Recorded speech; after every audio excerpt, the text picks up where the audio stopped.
I stood at the back of the room watching my wife, Samantha, beam with pride as her boss, Nathan Kingston, announced her promotion. The applause thundered, but the smirk on his face wasn't for her. It was for me. His words were a dagger, veiled as congratulations. "Sadly, Aaron, you'll see even less of her now." Sam laughed, but I saw the truth in her eyes. When Kingston whispered something and slipped his hand under the table, I clenched my fists. My wife was no longer mine. And when I raised my finger, like a gun, firing imaginary shots, it wasn't just a joke. It was a promise. Everyone in the room turned to look at the remarkably lovely woman as she walked down the 5 steps from the raised platform where she had been sitting for the last couple of hours to the main floor. Everyone noticed her because she was truly stunning. Her beautiful face was enhanced by skillfully applied makeup that drew attention to her bright blue eyes and bold red lips. She had long, thick, wavy blonde hair that was styled elegantly. She said her hair was hard to manage, but her stylist had done a great job. It was arranged neatly on top of her head, with lovely curls framing her face and flowing down. Her evening gown was floor-length with a fitted bodice that highlighted her figure. The dress had slits on both sides. The slit on the right went just above her knee, probably so she could walk easily. The slit on the left, which went up higher, seemed to make a stronger statement. That statement was clear. I am open to new experiences. She had the figure to match the look. Standing about 5 feet 6 inches tall in her heels, with a well-defined figure, she seemed to carry herself with a confidence that many admired. Everyone also noticed that she wore only thigh-high stockings underneath her gown, which added to the allure of her outfit. Usually, the person sitting next to her would be the man who brought her to the event. This time, however, she was seated next to her boss at the special table while her date sat further away. He found himself sitting at the back of the room, placed among the secretarial and assistant staff at Morton City Law. The woman in question is Samantha, though her friends call her Sam. In her professional world, she goes by her full name, Samantha Smithersbrown. I am Aaron Bork, Sam's husband, and today I felt like just her plus own at this event. She was sitting with her boss, Nathan Kingston, instead of with me. During the announcements at the firm's Endo-Fire Christmas party, it was revealed that Sam had been promoted to junior partner. At first, I felt annoyed by the seating arrangement, but I quickly realized it was part of the dynamic between Sam and her boss. It would have been nice to know about her promotion beforehand. I might have considered a gift, but perhaps it was all right not to. If I was surprised by her promotion, I was even more surprised by what followed. After a short break in the speeches, Kingston returned to share more news. He announced that along with becoming a junior partner, Samantha would also be taking on the role of personal assistant to him, the managing partner. He explained how she had proven her skills for that role during her time on his team, and that she had been effectively doing the job for the past year. His announcement made it clear that this was now official. "Sadly, Aaron," he continued, "this means you will likely see even less of her than before." He kept his gaze on me the whole time, and his smirk made it clear he knew exactly what he was saying.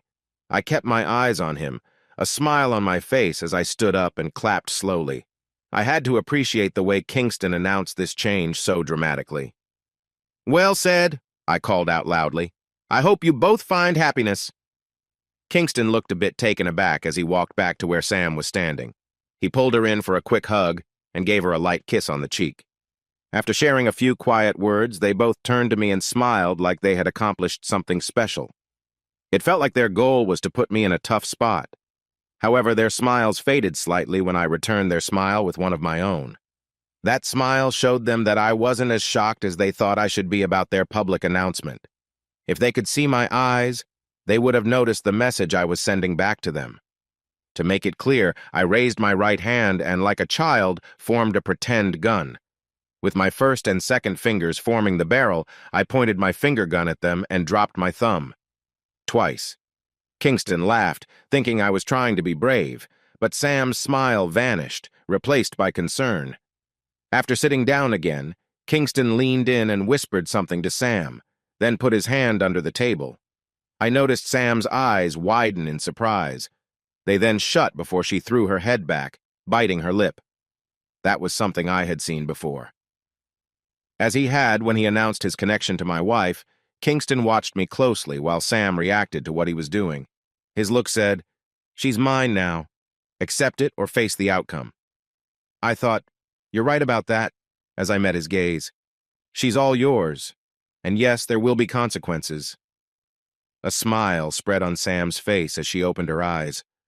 She was trying to find me in the room, but she seemed distracted. As I watched her regain her composure, I realized I wasn't the only one feeling Kingston's humiliation that night.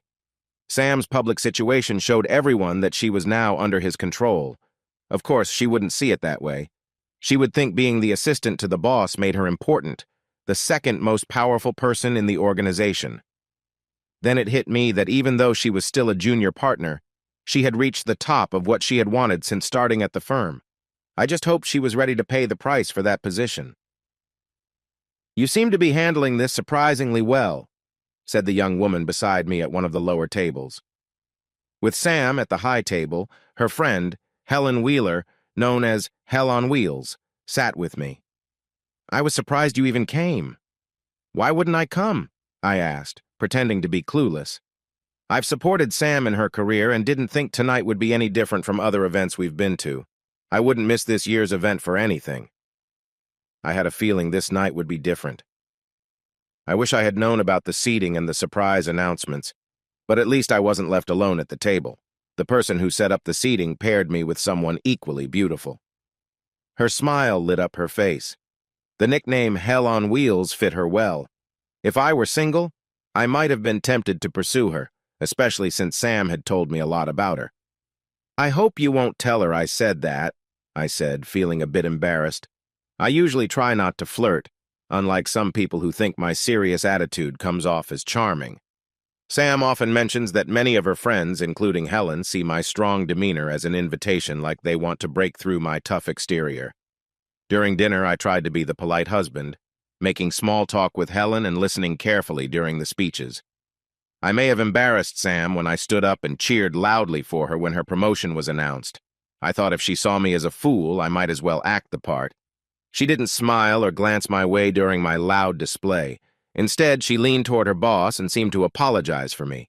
He looked back at me, clearly amused. "So how long has their relationship been going on?"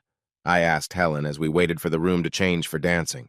Our table was in a place where we didn't need to move. As soon as Sam stepped off the stage, a crowd gathered around her, and she didn't look my way since then. It felt as if I didn't exist to her anymore, which didn't bother me at all.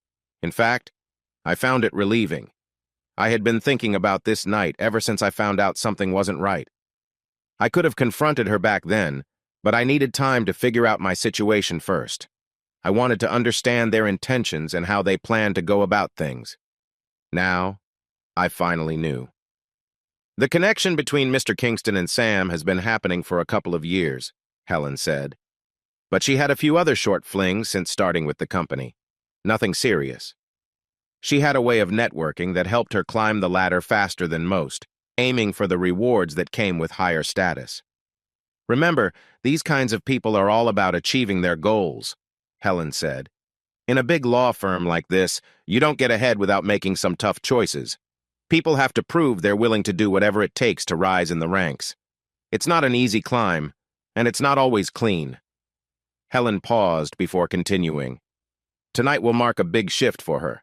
She'll no longer need to attend gatherings with junior partners unless it's something like a team-building retreat or a company event. From now on, she'll be part of their world. She's earned her place, and that means dealing with the expectations that come with it."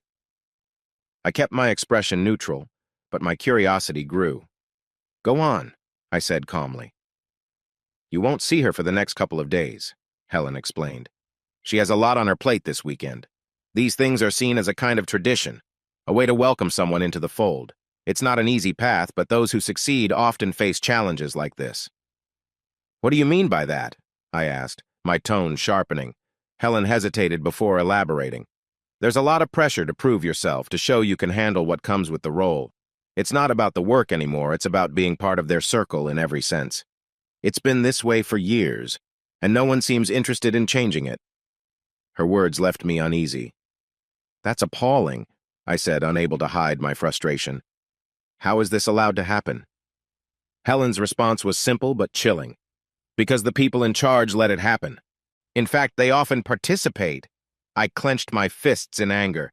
This needs to stop, I shouted, my disgust genuine. I hadn't expected to feel so outraged, but the weight of what she was describing was impossible to ignore. I didn't expect to find out that Sam had been unfaithful before we even got married.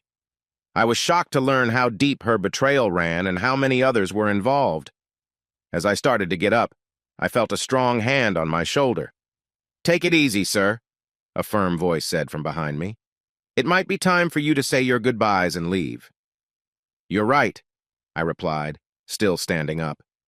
The large security officer tried to push me back down, but I was determined to stand. My tall, sturdy frame was more powerful than his. Although he was strong, I believed I could hold my own against him for a few minutes. Don't worry about her, Helen said. I'll make sure she gets home safely. What? I exclaimed, feeling surprised. You're involved in this too? Of course I am, she replied. I'm usually considered one of the prizes. I'm young, I'm single, and I enjoy myself. I thrive on nights like this. I guess that makes me a little wild. All right, I said.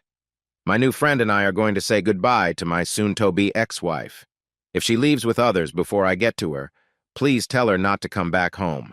I'll pack up all her things and store them for her. You might let her crash at your place until she finds somewhere better. Or maybe her boss will let her stay with him and his wife. Does Mrs. Kingston know about this? I wondered. She'd probably have to if it's been going on so long. I might call her after I leave, I added while checking my watch. I noticed different emotions on Helen's face. It seemed that she and Sam, along with Sam's boss and other partners, thought I would take this all peacefully. I don't think calling his wife would be wise, Aaron, Helen advised. I've heard they have an agreement, and part of that is not to confront her with his other relationships. As for divorcing Sam, I don't think that's the plan. I really don't care about Kingston's deal with his wife, I responded firmly. And I'm not concerned about his plans related to my marriage to Sam. I already have papers ready for the divorce. I came tonight just to see how far things would go. Now that I know there's no turning back. I want to tell him myself, but I doubt he has the courage to meet me face to face. It seems he prefers to send others to do his work. Tell him for me, I whispered to Helen. I'll be coming for him, and he won't see it coming. Lead the way, I said to my escort. I'm not here to cause trouble. The harm is already done. I just want my ex-wife to know I got her message loud and clear. When I finally got through to Sam, she looked terrified at first. That fear turned into surprise and confusion when she saw my smile. I just came by to congratulate you on your promotion and your new role. It sure took me by surprise. Why didn't you tell me?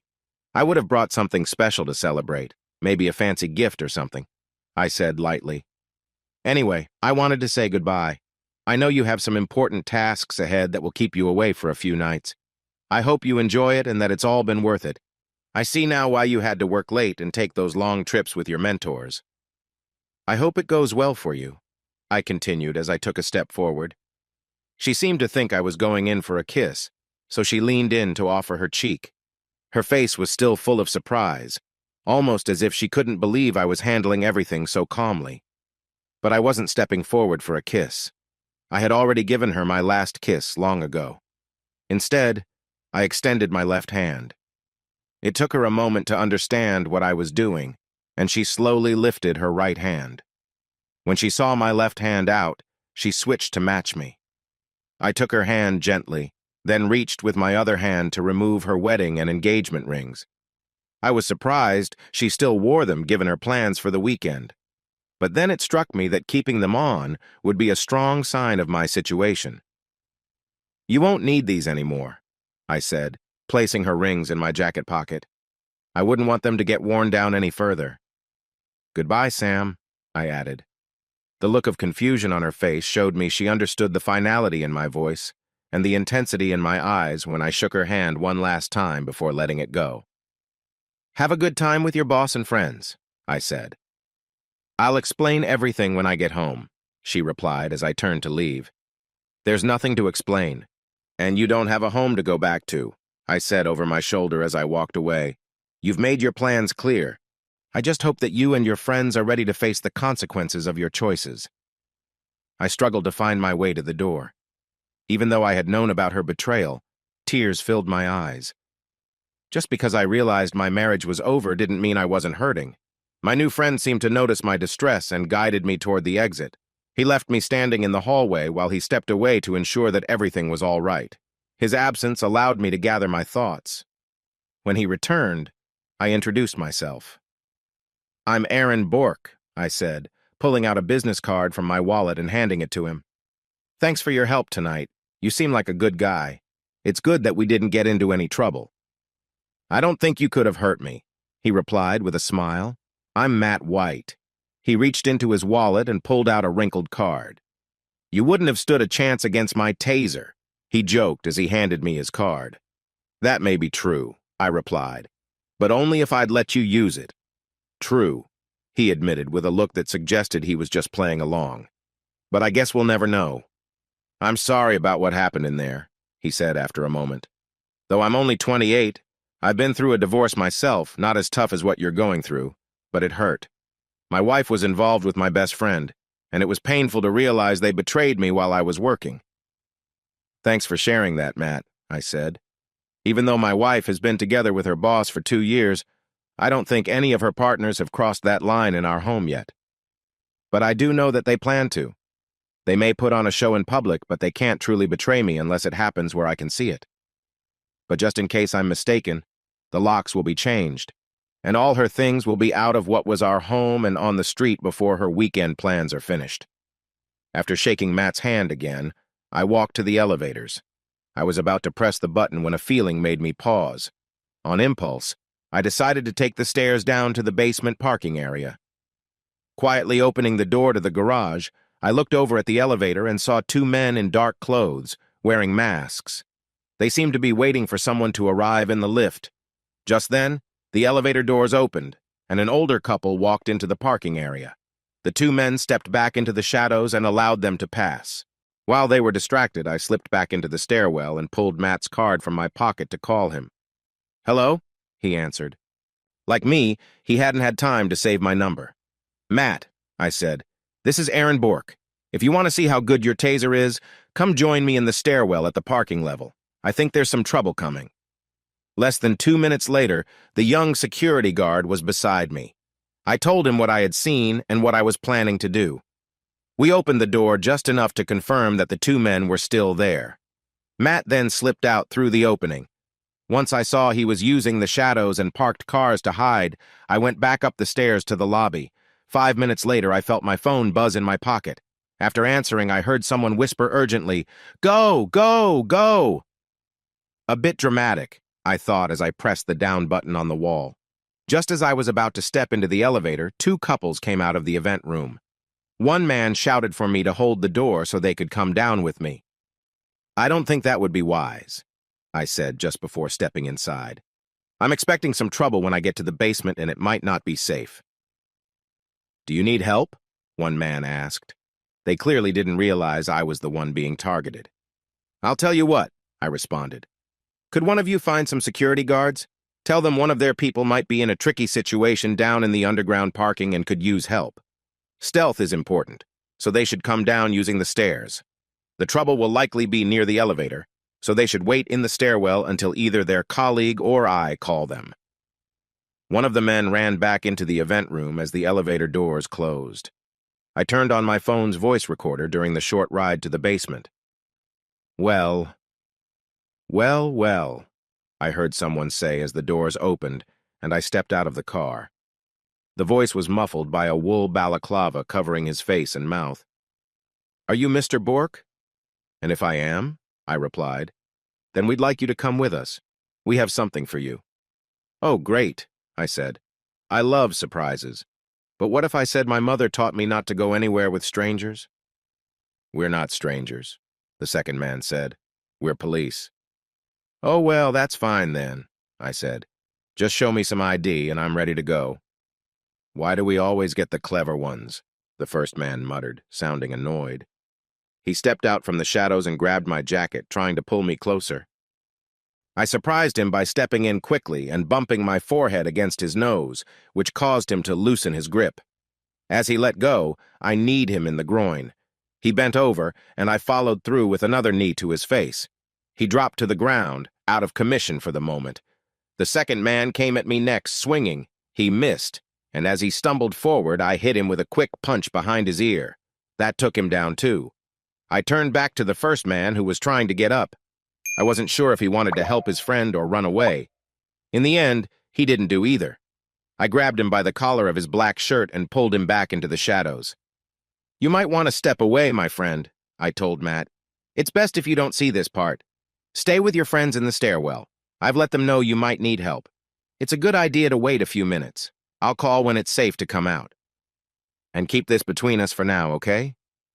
"Sure thing, Mr. Bork," he replied as he headed to the stairwell. "Honestly, I wouldn't have stood a chance against you." "What's your name?" I asked the man I had just stopped, grabbing his right hand. "Get lost," he shot back. The next sound was a yelp as I gently bent his finger. Before I asked again, I took off his shoes and socks. After tying his feet together, I stuffed one of his socks in his mouth.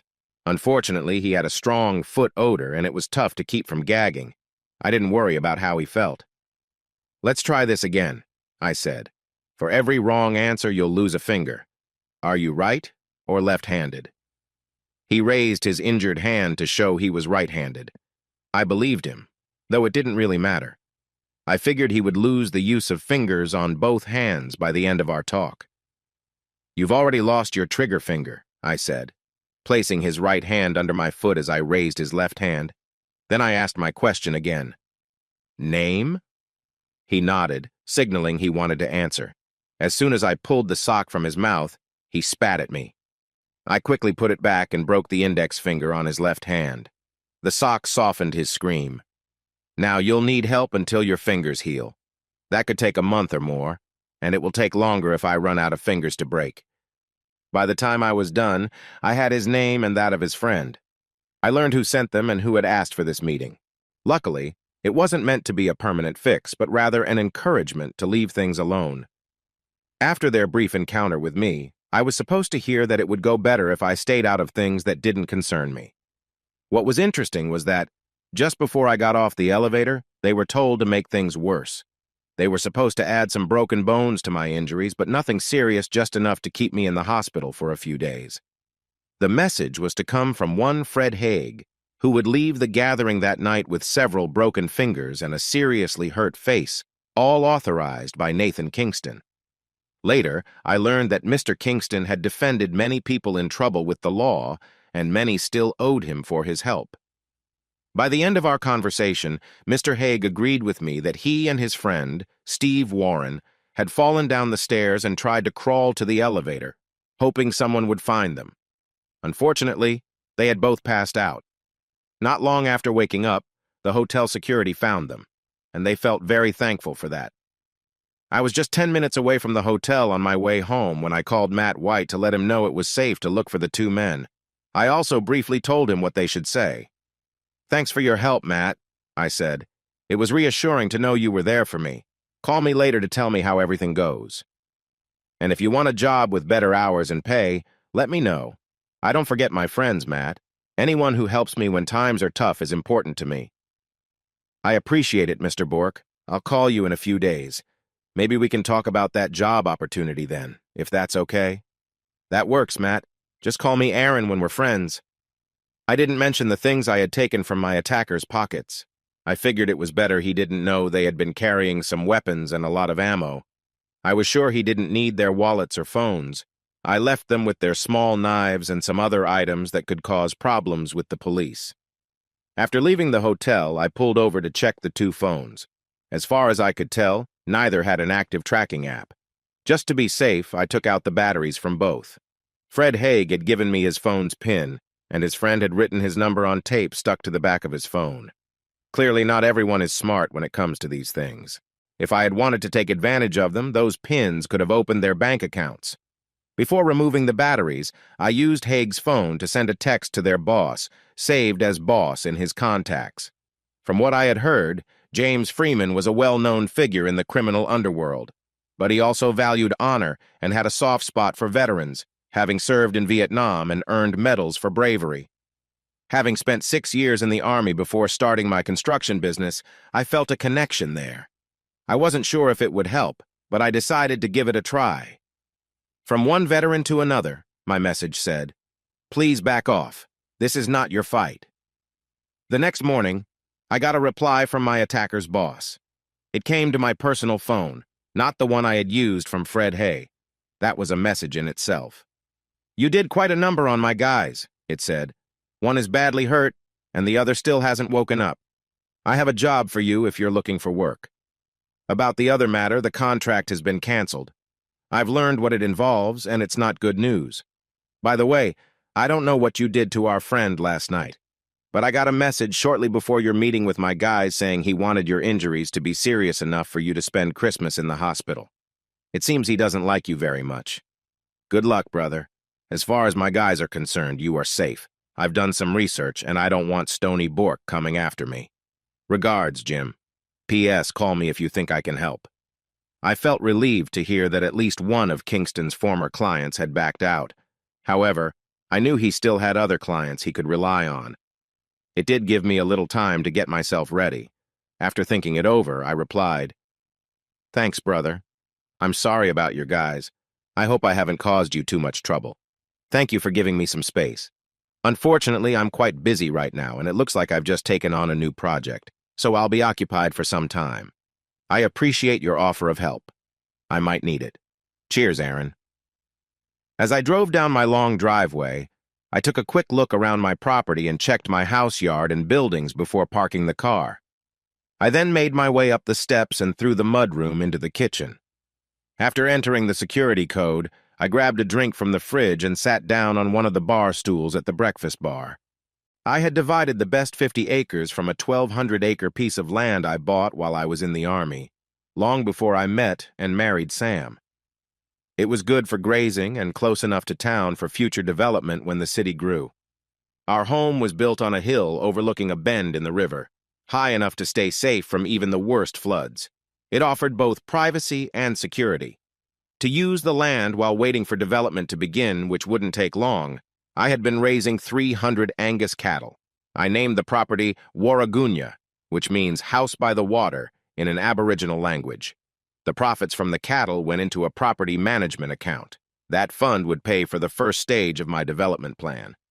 After that, future projects would be funded by the profits from each stage. I had already bought 2 adjoining 1,200-acre properties, both with river access and water pumping licenses. All I had to do was wait until the time was right. In the meantime, I had hired an experienced cattle manager to run my large grazing business, which had about 1,000 cattle. The earnings were quite good. I really enjoyed getting on my favorite horse and helping the manager and his team during busy times on the ranch. Sam used to love it too, until her job took up all her time. Looking back now, I felt happy that I had the sense to put everything in a trust-owned company. However, I was also unhappy about feeling that way. I never meant to keep Sam from sharing in our profits. I hadn't even thought about that until I started to suspect her. Although I did well in school, I preferred Hanson work and didn't want to go to college. I finished high school at 17 and began an apprenticeship at my father's building company, where I had worked during school breaks since I was 12. He was an excellent builder, and I wanted to be like him. Sadly, he passed away from a heart attack when I was nearly done with my second year, and his business was sold. The new owner didn't have a spot for me because he wanted to hire his son instead. I lost my job and began to struggle, likely due to my father's death since we were very close. One day, a local police sergeant who knew my father talked to me. He suggested that I join the military to help me find a better path in life. "You're an adult now," he said. "It's time to grow up a bit. Some structure and discipline would be good for you." I took his advice and joined the Army. He was right. I grew a lot during those 6 years. After basic training, I went on to train as an engineer and finished my carpentry apprenticeship. Then I transferred to the 3rd Commando Regiment, where I spent the next 4.5 years. During that time, I was deployed once to Iraq and twice to Afghanistan. The sergeants in my unit noticed that I was a skilled marksman. I had always been pretty good with a rifle and knife while growing up, which helped me earn money for my first car. They told my platoon commander, who then recommended me for sniper school. I may not have been the absolute best, but I was recognized as one of the top in my class. I had lost a close match to the best of the best by just a tiny margin. He was a good friend, so I didn't ask for a tiebreaker. As George Carlin said, "Don't sweat the small stuff." Being a sniper doesn't mean you skip out on all the other training that comes with being in Special Forces. I also learned many other important skills. A small part of that training came into play in the underground parking lot of the hotel where a legal firm's end-of-fire party had taken place on that memorable Friday night. Fred Haig and Steve Warren discovered that I shouldn't be taken lightly just because I was a construction worker. Mr. Nathan Kingston and his team were about to find that out too. I was surprised that Sam hadn't given him a heads-up. She knew I had served in the Army. Maybe, thinking about my job, she assumed I had only been rebuilding after the war. That might have been my fault. Sam and I never talked about my time in the military. I only shared those stories with my fellow soldiers. There's a saying, "You had to be there." People who hadn't experienced those moments would never truly understand what it was like. They wouldn't grasp why we laughed off close calls, like the time one of our team members ran across an open area trying to dodge bullets while an enemy tried to take him down, or how that enemy danced around when his own comrades hit him with gunfire. Tommy Jones, the target that day, only got a minor injury as he dove for cover. Ever since then, we've called him Prancer. We weren't always on the move, though. In my free time, I focused on my studies to become a master builder and started working on a business degree through the Australian Defence Force Academy. When my service ended, the Department of Veteran Affairs helped me find a local builder who guided me in getting my Master Builder's certification. They also supported me with costs for my business degree. Maybe Sam had forgotten about these accomplishments, although I wasn't sure how. She was there for my graduation ceremony. But I guess it's easy to overlook what do a business degree and other qualifications matter compared to a law degree. That might explain why, just a few months after our third wedding anniversary, she opened an invitation to the Master Builders Association's annual ball and stuck it on the refrigerator with the other papers. It was 2 weeks before the event when I went to the fridge to grab a Chinese menu for dinner. That's when I noticed an invitation tucked behind a magnetic card for a local auto repair shop. When I asked Sam about it, she said she opened it because it was addressed to me and she thought it would be fine to check it out for our calendar. After placing my order, I took the invitation, which was for Mr. Aaron Bork and Mrs. Samantha Bork, from its envelope and put it on the whiteboard next to the calendar. I saw that the square for Saturday, September 26th, 2015, was blank. So much for her putting it on our calendar, I thought, as I used a red marker to write down the details. I must have been distracted, Sam said when I asked her about it. That day made me realize that after 3 years of what I believed was a strong marriage, we were drifting apart. It also made me decide to work harder to fix it, but that turned out to be tougher than I expected. The conversation about the hidden invitation escalated quickly. Sam took my question as an accusation, and it changed everything. Even asking about her busy work schedule felt like an interrogation. The more I tried to connect with her through surprise date nights, flowers, or weekend getaways, the more she resisted. But I was blind to the signs. I thought she was just under a lot of pressure at work. Looking back, especially after what I learned from Helen Wheeler, I saw that her changes lined up perfectly with when she started focusing on her firm's managing partner. As her relationship with him grew, ours shrank. Understanding all this made me question if Sam ever loved me or if I was just someone she used to hide her true feelings. Those thoughts made me wonder if our first meeting was as random as it seemed. No, I told myself.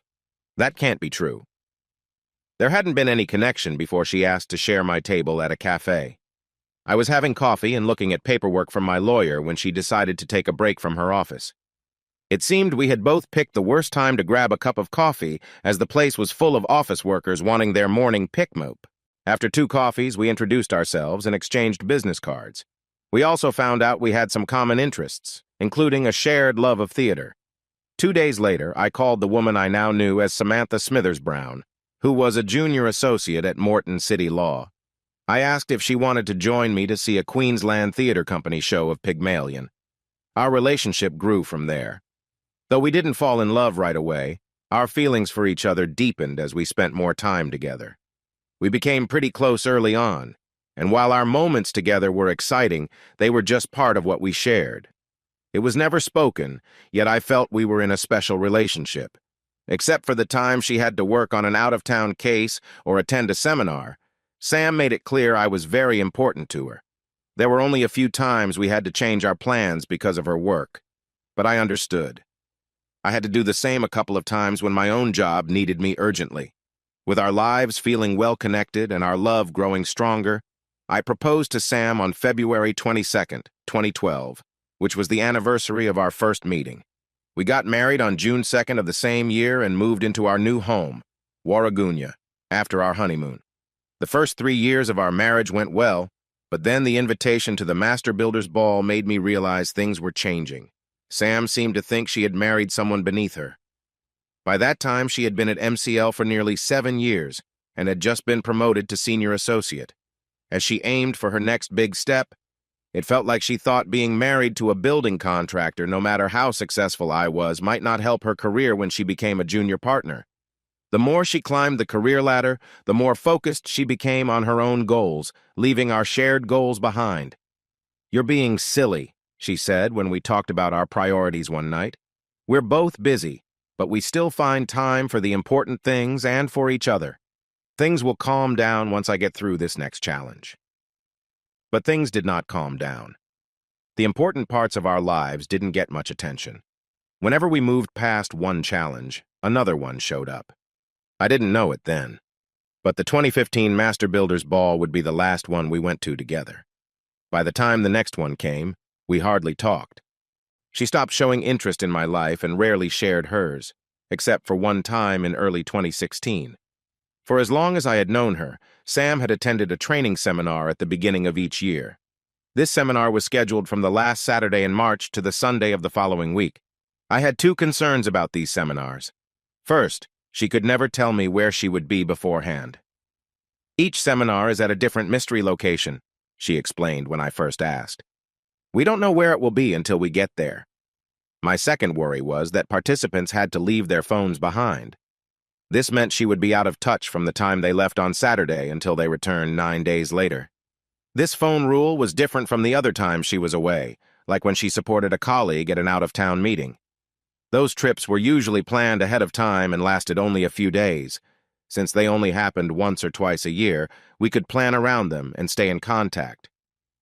Unlike previous years, when she returned with stories about new laws or funny moments from the seminars, Sam's big news from the 2016 seminar was about her new job assignment. "I've been reassigned," she said with excitement. "Instead of working with a junior partner, I'll be on a senior partner's team. And not just any senior partner, but Nathan Kingston, the managing partner. Isn't that amazing? I couldn't wait to tell you." "That sounds wonderful, sweetheart," I replied, trying to sound more excited than I really felt. I had met Nathan Kingston a few times at their firm's Christmas parties.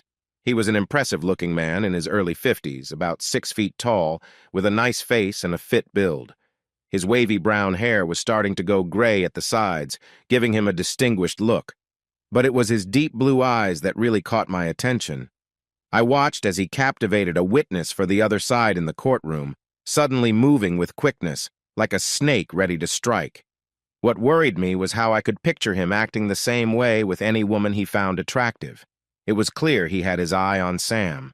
I had seen it in his gaze at last year's event. From what Sam had just shared with me, I thought he was starting to make a move on her. I didn't realize then that her recent promotion was just a part of a longer game. She had already shown interest, and he was now leading her towards his plans. He was clever and patient, making sure not to rush things. By the time we reached our 4th wedding anniversary on June 2nd, 2016, Sam was working longer hours than ever. Late nights and weekends were now routine, and we were lucky to finish dinner that evening without her dozing off. Our usual anniversary celebrations were missing, and that wasn't surprising. In just a few months, our once lively interactions had faded to rare and ordinary moments. Since this was only our 4th anniversary, neither of us bought extravagant gifts. I gave Sam a nice pen, thinking it would help her professional image. She gifted me a stylish watch, saying it would look good when I finally finished my project car. The gifts felt impersonal, and the kisses we exchanged lacked enthusiasm. I was away for a site inspection when the invitation to the 2016 Master Builders Association ball arrived in mid-August. Sam must have noticed it in the mailbox when she got home and pinned it to the kitchen board for me to find later. After marking the date September 24th in my calendar, I pinned it back so I wouldn't forget it. It was just 6 days before the ball that I realized I would be going alone. With our communication not great, I had started checking the notice board every day when I got home. On Wednesday, September 21st, I saw that Sam had marked the box for Saturday, September 24th, with a bright red star and had crossed off the days for the rest of the month. Looking at the next page, I noticed the line continued to Sunday, October 9th, where she had drawn another star. Flipping back to September, I saw she had written conference loudly above the line. It was clear that she either left the night before or after I went to work that morning. Oh no, I thought. 3 days is not much notice. This must be a big conference if it's going to keep her away for 16 days. I started to wonder how long she had known about this trip. More importantly, I was curious how long Sam had been aware she would be going. This is going to be an interesting talk, I said to myself. I'm sorry for the short notice, she said when she got home much later that night. I sensed she hoped I would be asleep so we could avoid the awkward conversation. But it came up unexpectedly. Nathan suggested I attend as an observer, saying it would help me when I become a partner. I couldn't say no to an offer like that. I noticed she referred to her boss by his first name, which felt familiar since they had been working together a lot lately. Do you know where you'll be going this time? I asked. Or is it one of those mystery trips again? 16 days seems more like a vacation than a conference. If I remember correctly, your bosses wouldn't let you take more than 2 weeks off for our honeymoon. I didn't mention it before, but I had to cancel a 3-week cruise I planned so we could fit their schedule. Sam looked down at the table, avoiding my gaze when I mentioned the cruise. That made me uneasy. Her reaction told me she had known about this trip longer than she let on. I decided to make a point. I said. Well, with you at your conference, it looks like I'll need to find someone else to go with me to the ball. That got her attention. Who? She asked, suddenly looking up, a hint of frustration in her voice. Who will you take to the ball? Shirley? Referring to my secretary. No, I don't think her husband would like that, I replied. It'll have to be someone who could keep me company, though. I've already booked us a suite at the Marriott. Well, I still have a few days to figure it out. Maybe I should contact an agency that helps people find dates for events. How much do you think they charge? I asked casually. Don't even think about it, Sam shouted. If I find out you've been unfaithful, there will be serious consequences. Wow, I replied, surprised. So now on top of everything else, you're accusing me of not being loyal? I asked, trying to keep my tone light. I thought you'd prefer if I kept things discreet, instead of causing any awkwardness with people we know. Besides, wasn't there something about forgiveness in the Bible? I seem to recall hearing about certain customs back then. Sam's face tightened, and she glared at me. I've warned you, she said firmly before turning and heading to the bedroom, her frustration clear. That night, though, something must have struck a chord with her. She was much warmer than she had been in a long time, and we spent the evening reconnecting. The next morning, as I helped her pack 2 large suitcases into her car for a work trip, she seemed in better spirits. Last night was for you to remember while I'm gone, she said with a small smile. I know things have been strained. My work has been overwhelming this past year, and I've been more exhausted than you realize. I just need this trip to reset. When I get back, I promise I'll be more present. I'll hold you to that, I said, giving her a kiss and reminding her to drive safely. True to her word, things did improve after she returned, though not immediately. She came back with a lingering illness that required treatment, and it took a few weeks before she felt like herself again. Once she recovered, though, our relationship seemed to get back on track. Life at home felt easier, and we started spending more time together.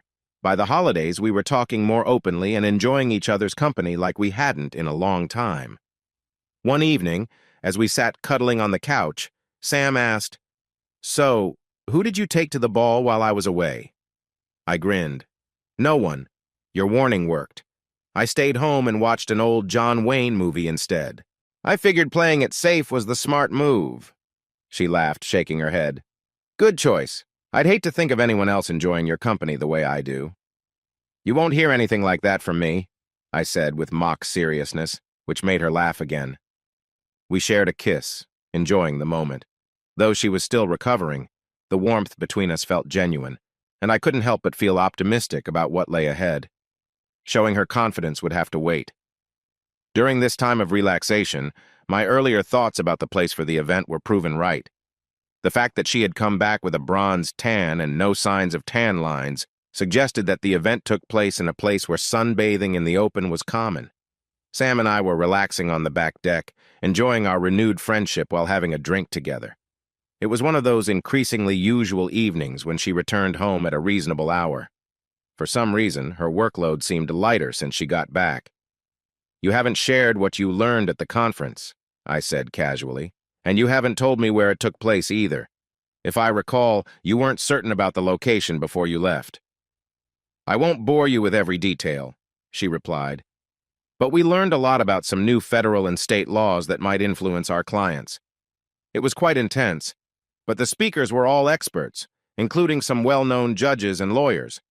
Nathan was one of the presenters, which is likely why I was invited. The location was surprising, though. The conference was on a cruise ship, which is probably why it lasted 16 days. The cruise took us to Vanuatu, Fiji, and New Caledonia, so we had some time for sightseeing to break up the conference schedule. Now I see why you were upset about changing our honeymoon plans. As a senior associate, I didn't get a nice room, though.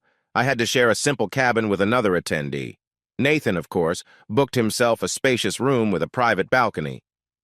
And before you ask how I know about his room," she said, anticipating my question, "he offered to help us with our assignments during the conference and invited us to use his room for our study group. It was all perfectly innocent."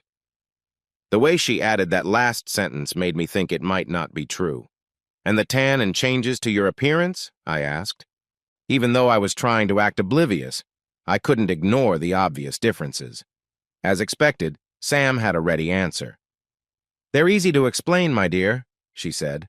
"One day early in the cruise, I was by the pool, and I noticed that many women were wearing much smaller swimsuits than mine, and they didn't seem to have any tan lines."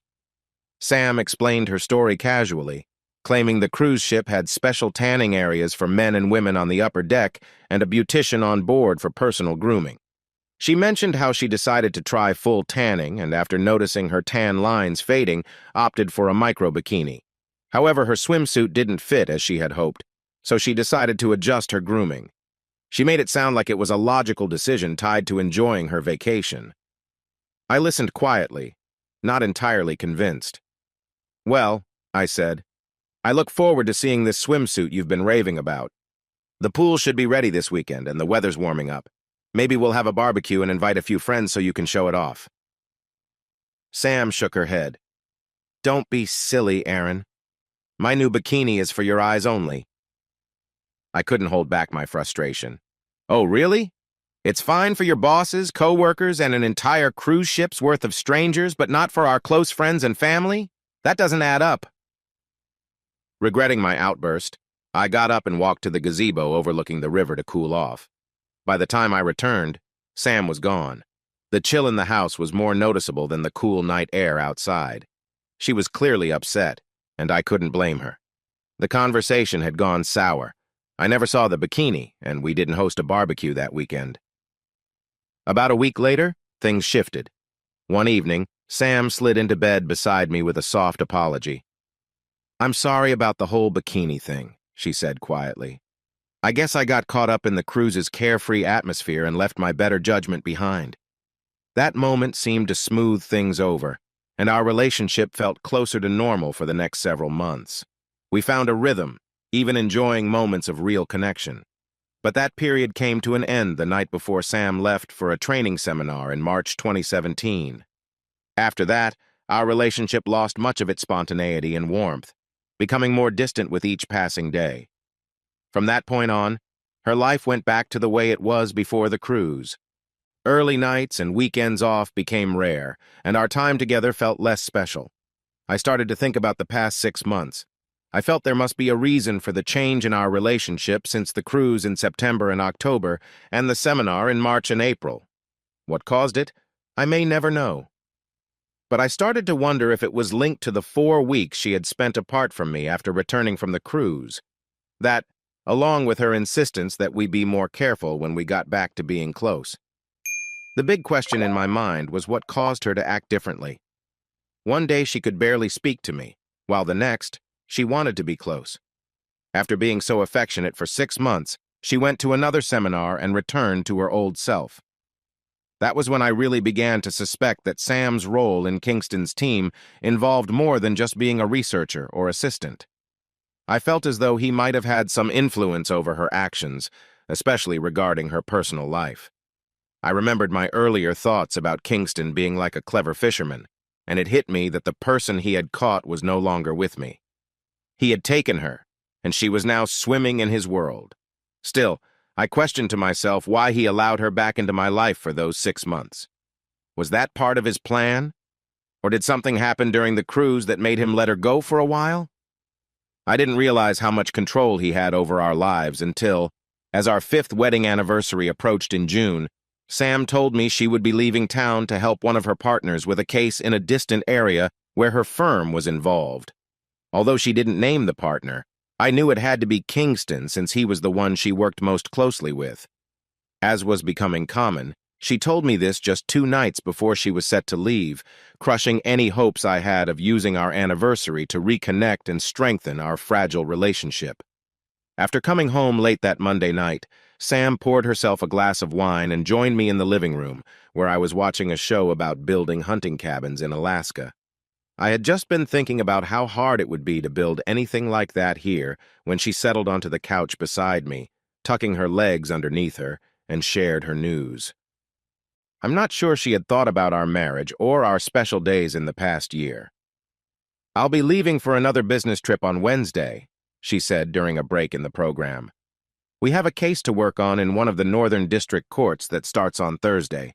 It's a complex fraud case and may take longer, possibly into next week. Unless it runs late, I should be back by the following Wednesday." "Thanks for telling me," I replied. "But I would have liked a bit more notice. I had plans for us on Friday night. You do remember that June 2nd is our 5th wedding anniversary, right?" The expression on her face showed me she hadn't thought of it at all. "I can't help it," she shouted. I wasn't sure if she was angry because I reminded her of our special day or felt bad for forgetting. "I don't set these schedules." "No," I said, trying to stay calm. "But even someone like me, who is clearly not the smartest, knows that court dates are usually planned ahead of time. Surely you knew before today that you and your boss were going away, and that it would interfere with our anniversary plans.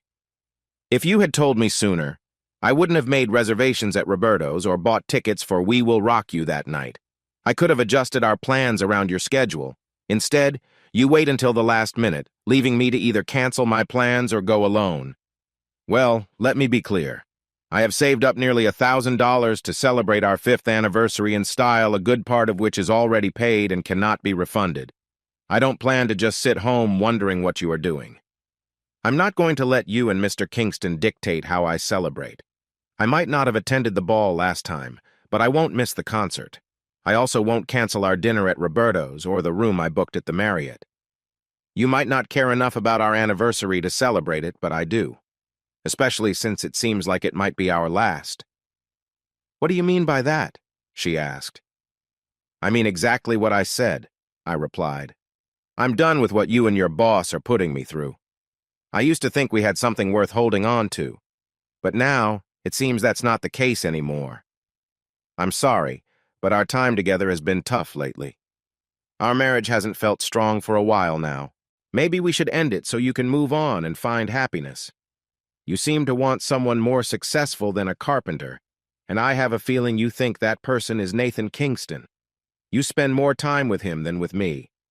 Let's just end this so you can focus on him." "You can't be serious," Sam said, shocked. "I know you're upset, but you can't really want a divorce. I can't let that happen. Nathan, I just can't accept it. I care for you, Aaron, and I don't want to lose our marriage just because I've made you upset. I'm sorry for missing our anniversary, but that can't be changed. I noticed she hesitated before saying she loved me, which showed me that it wasn't as easy for her as it used to be. Feeling hurt isn't enough to end your marriage. It's not even a valid reason under divorce laws. You might not know this, but that's the only reason to divorce in this country. Even if you were to find someone else in revenge, I still couldn't file for divorce right away. Wow, I replied. And you think I'm overreacting? Just speak your mind, please. I hoped to lighten the mood with a little humor, but it didn't work. What I really think is that you should think carefully while I'm away, she said, her anger still simmering. Losing what you've worked for and living on the streets isn't a future you'd want. Yes, you're correct, I admitted. But tell me, did you mean what you said about loving me? I know you were joking about other things, but when you said you loved me, was that true? Of course it was, she replied. Why do you ask? No reason, I said. It's just that I haven't heard you say those words in a long time, and I started to worry. I was feeling insecure and vulnerable. That's silly, she said. I tell you I love you all the time. I have to disagree, I answered. But let's move on. I'm sure you would have meant it if you had said it. And I bet you really meant it when you shared those moments with someone else, I thought. I'd show you how much I care tonight, she said. But I'm just getting over my tough time. Maybe I'll be back to normal by tomorrow night. But if not, I'll make it up to you when I return, she added sweetly as she got up to go to the bedroom. I promise. Oh, and just to be clear, I meant everything I said about those other things, too. I noticed she didn't give me a kiss before leaving me to my project. Goodnight kisses had become a rare thing, just like saying, I love you. Sadly, she was still feeling unwell the next night, so we missed our usual moments together. We'll be busy with meetings until late, she told me during breakfast on the morning she was leaving. So I might not be able to call as often as I usually do when I'm away. That made me chuckle. She rarely called when she was gone anyway. In the past, especially early in our marriage, things were different. She would call almost every night, meetings or not. I let her pick the time so I wouldn't interrupt her work. No matter where she was calling from, she always ended with, I love you. And I'd reply, nowhere near as much as I love you. That exchange had become our special routine whenever we finished a call or said goodbye. It started after we first expressed our love for each other and turned into a ritual. It didn't matter who said I love you first. The response would always be the same. Those words meant a lot on our anniversaries. They were the last things we said to each other before going to sleep after what had become a long night of celebration. Everything about this anniversary is different, though, I thought, as I watched Sam's car drive away on the morning she was leaving. It's as if this trip of hers was planned to shake up our marriage as much as possible. If that's true, and I had no reason to doubt it, especially after hearing her mention that Kingston would be against my divorcing Sam, it seemed he was trying to show me who was in charge of both our lives. It looked like my role in their little scheme was to feel helpless. Well, Mr. Kingston, I thought as I packed my bag for a trip to the Sunshine Coast for work, you're about to find out that I won't play by your rules. Before I left that morning, I made sure to lock the emerald necklace I'd bought her in my safe. I planned to return it to the jeweler when I got back. Later, while enjoying a scotch in my room at the Marriott after dinner and the concert, I decided to call Sam to wish her a happy 5th anniversary. It was late, and I hoped I wouldn't interrupt any important meetings. Of course, there's always a chance I would interrupt something, but I hadn't heard from her since she left. It felt right for a husband to call his wife on their anniversary. She would probably expect it. Whether she would like it was another story. Her phone rang for about 20 seconds before the call ended, and since it didn't go to voicemail, I figured she had rejected it. My second call went straight to voicemail, which made me think she might have been still on the line from the first call or had turned off her phone. Her message about being unable to take my call could mean either. I waited a few minutes and called again. This time, it went directly to voicemail, so her phone was definitely off. I didn't leave a message. She would see that she missed 2 calls from me when she turned her phone back on. She had received and rejected the first one whenever that would be. Not wanting to waste more time, I decided to send her a text. Haven't heard from you since you left, so I thought I'd check in and wish you a happy 5th anniversary. I would have loved to share this in person, but it seems my call interrupted something important. I hope you're having a good time with Kingston. You missed a great dinner at Roberto's and the concert was fantastic. Well, I was just getting cozy when I remembered you'd expect my call, so here I am. I guess I was wrong. Sorry. I apologize. In the words of the Little River Band, happy anniversary, baby. I've got you on my mind. I posted the whole song on your Instagram page for you to listen to while traveling home.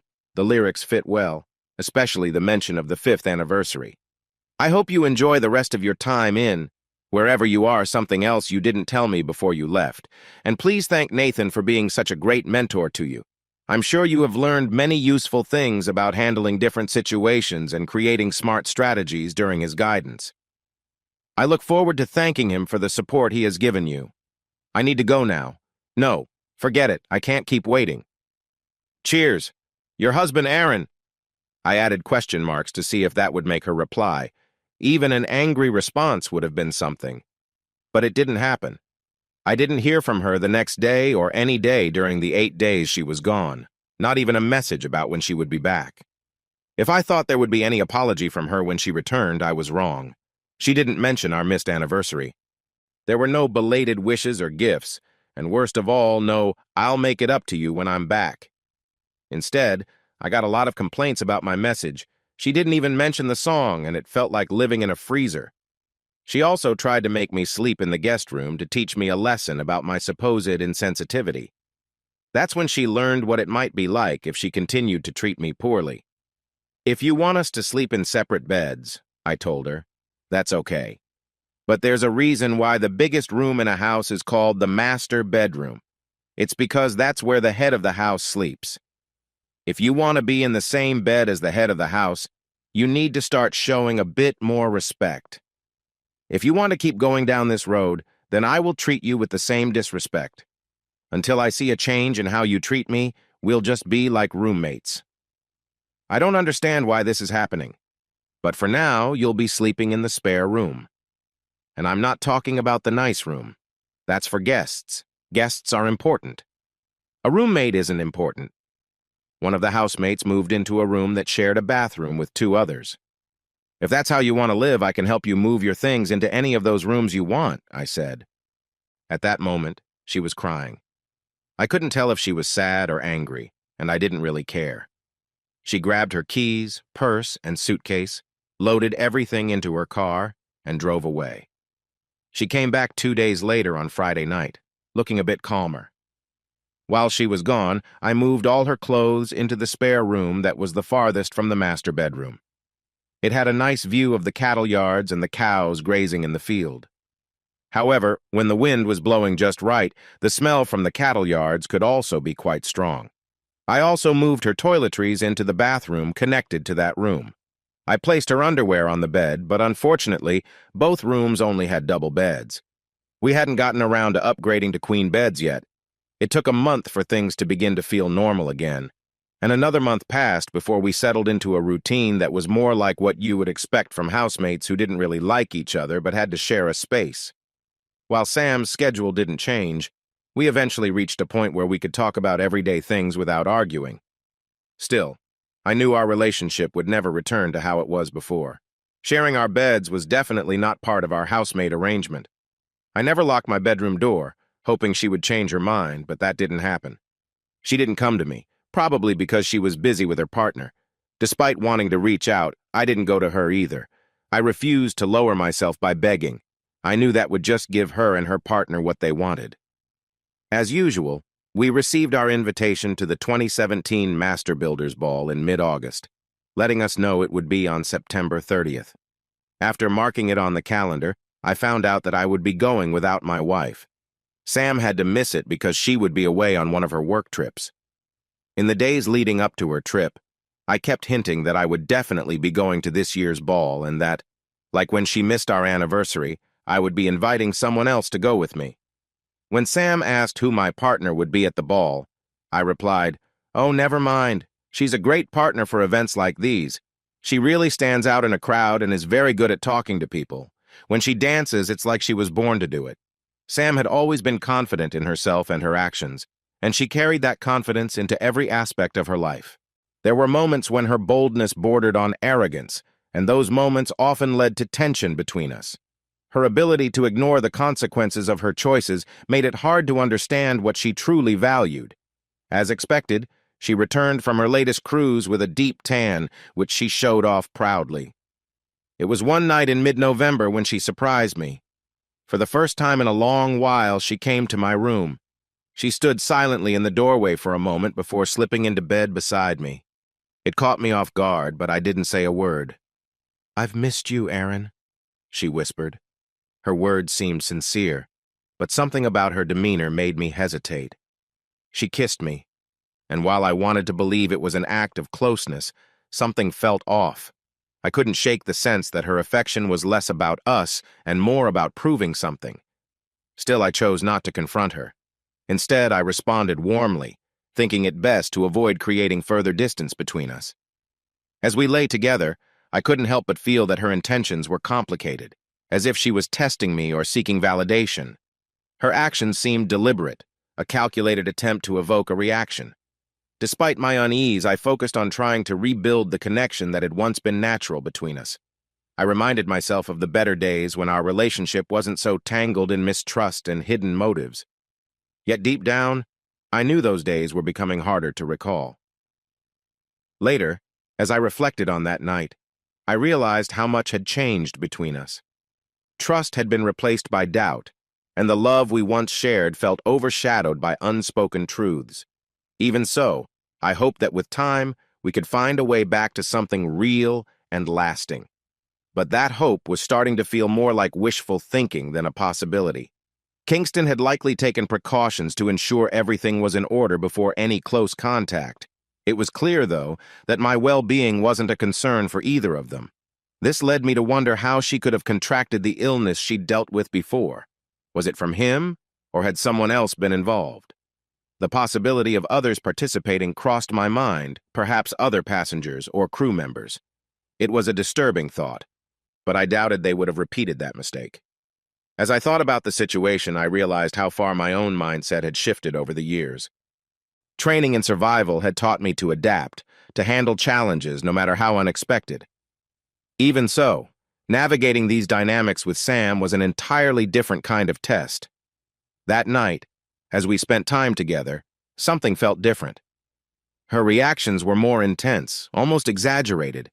She seemed determined to show a side of herself I hadn't seen before. I couldn't help but notice her eagerness, though it left me wondering what had changed in her life to prompt this. The night carried on, but my thoughts stayed restless. The sense of distance between us remained, even as we tried to reconnect. Despite the surface-level gestures, there was a deeper disconnection that I couldn't ignore. Something had shifted in our relationship, and while I hoped for a way forward, I couldn't shake the feeling that trust was slipping further away with each passing day. That evening, there was a shift in the way Sam interacted with me. It was as though a barrier had lifted, and for the first time in what felt like forever, there was a genuine connection between us. The tension that had defined so many of our recent interactions seemed to ease, replaced by a sense of closeness that reminded me of the early days of our relationship. We spent the night together, talking and reconnecting, with a warmth that had been absent for months. It was a rare moment where the weight of the past didn't overshadow the present. For hours, it felt like we were rediscovering the bond we once had, and that openness carried us through the night. By the time morning came, it felt as though something had changed between us. Sam seemed more present, more willing to engage in a way that hadn't been there for a long time. It gave me hope that perhaps we were finding our way back to a healthier and more honest connection. Though the challenges we faced hadn't disappeared, that night was a small step forward. It was a reminder that even in the most strained relationships, there can be moments of understanding and unity, however fleeting they may be. Sam's behavior that night felt different, as though she was trying to prove something or make a point. It became clear to me that the evening had been orchestrated not as a gesture of love, but as part of a larger game, one that involved control and manipulation. Any affection I had once felt for her seemed distant in the face of these realizations. During one moment, I noticed something small but significant, a tattoo beneath her hairline with the initials NK. It didn't take much to connect the dots. Her boss, Nathan Kingston, was clearly more than just her employer. The mark felt like a symbol of ownership, further solidifying the dynamics of their relationship. I couldn't ignore what I had seen, but I kept my thoughts to myself. Instead, I focused on the present, determined to maintain my composure. The next morning, while Sam was in the bathroom, her phone rang. I answered it out of habit, using my usual polite tone. "Good morning," I said. "This is Sam Bork's phone. Her husband speaking." On the other end, Nathan Kingston's voice was unmistakable. "Put Miss Smithers Brown on the phone," he demanded sharply. "I'm sorry," I replied evenly. "She's busy at the moment. I'll let her know you called, but I wouldn't expect a reply until Monday. She's quite preoccupied." Without waiting for a response, I ended the call and silenced the phone, setting it aside. I didn't think much of it until an hour later, when the phone started vibrating on the bedside table. Sam hesitated before reaching for it, but it was clear she had been expecting the call. "Leave it," I said. "This is our time. Don't let them take this moment away from us."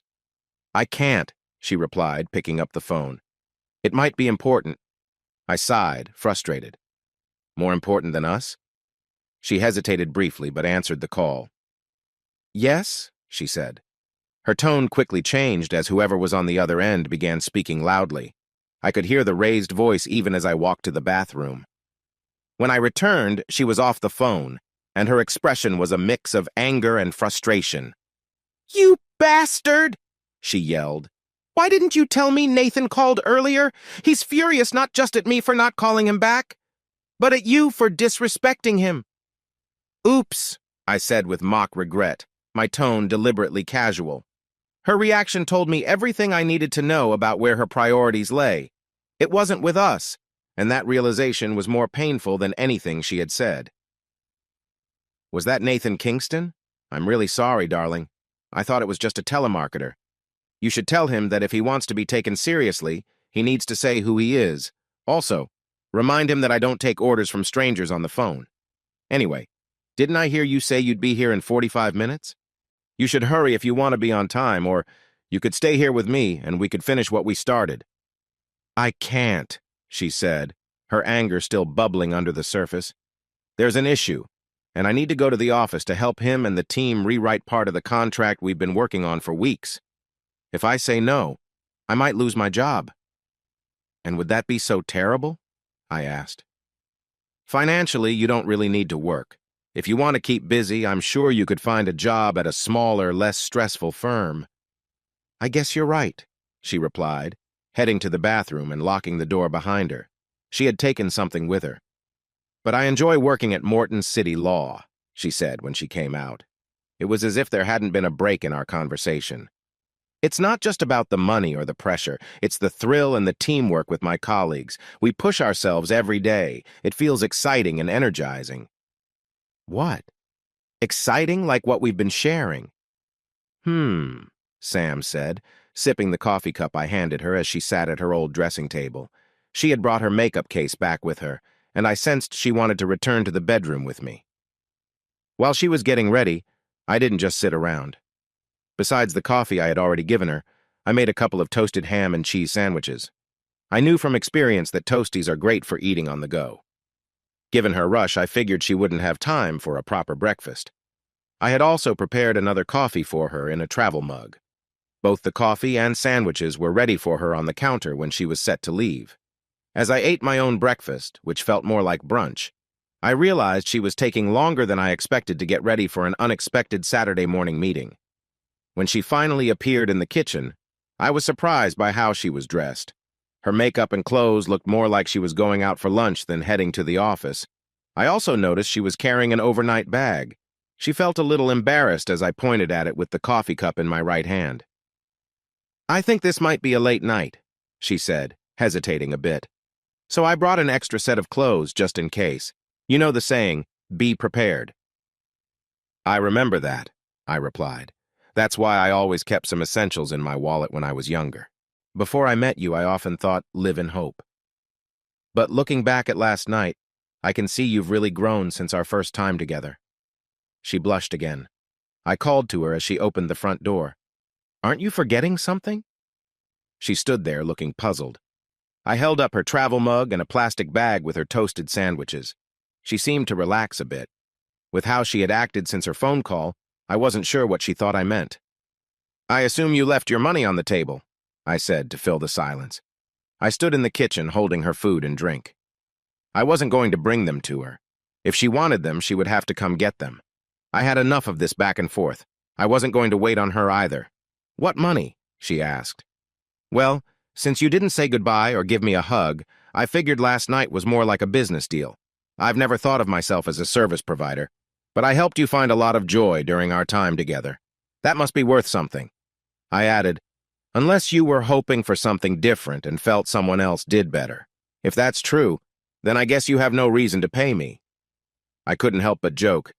But slipping out the door without saying anything could look like a sign that you weren't satisfied. I really hope there's something in my room when I check. And from what I hear, if someone wanted to pay for such an experience, it might cost quite a bit. Is that what I should find when I go back? Or maybe you think I owe you something. What's your rate, by the way? That comment got her attention.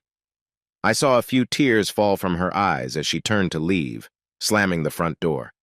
"Goodbye, Samantha," I said to the empty room.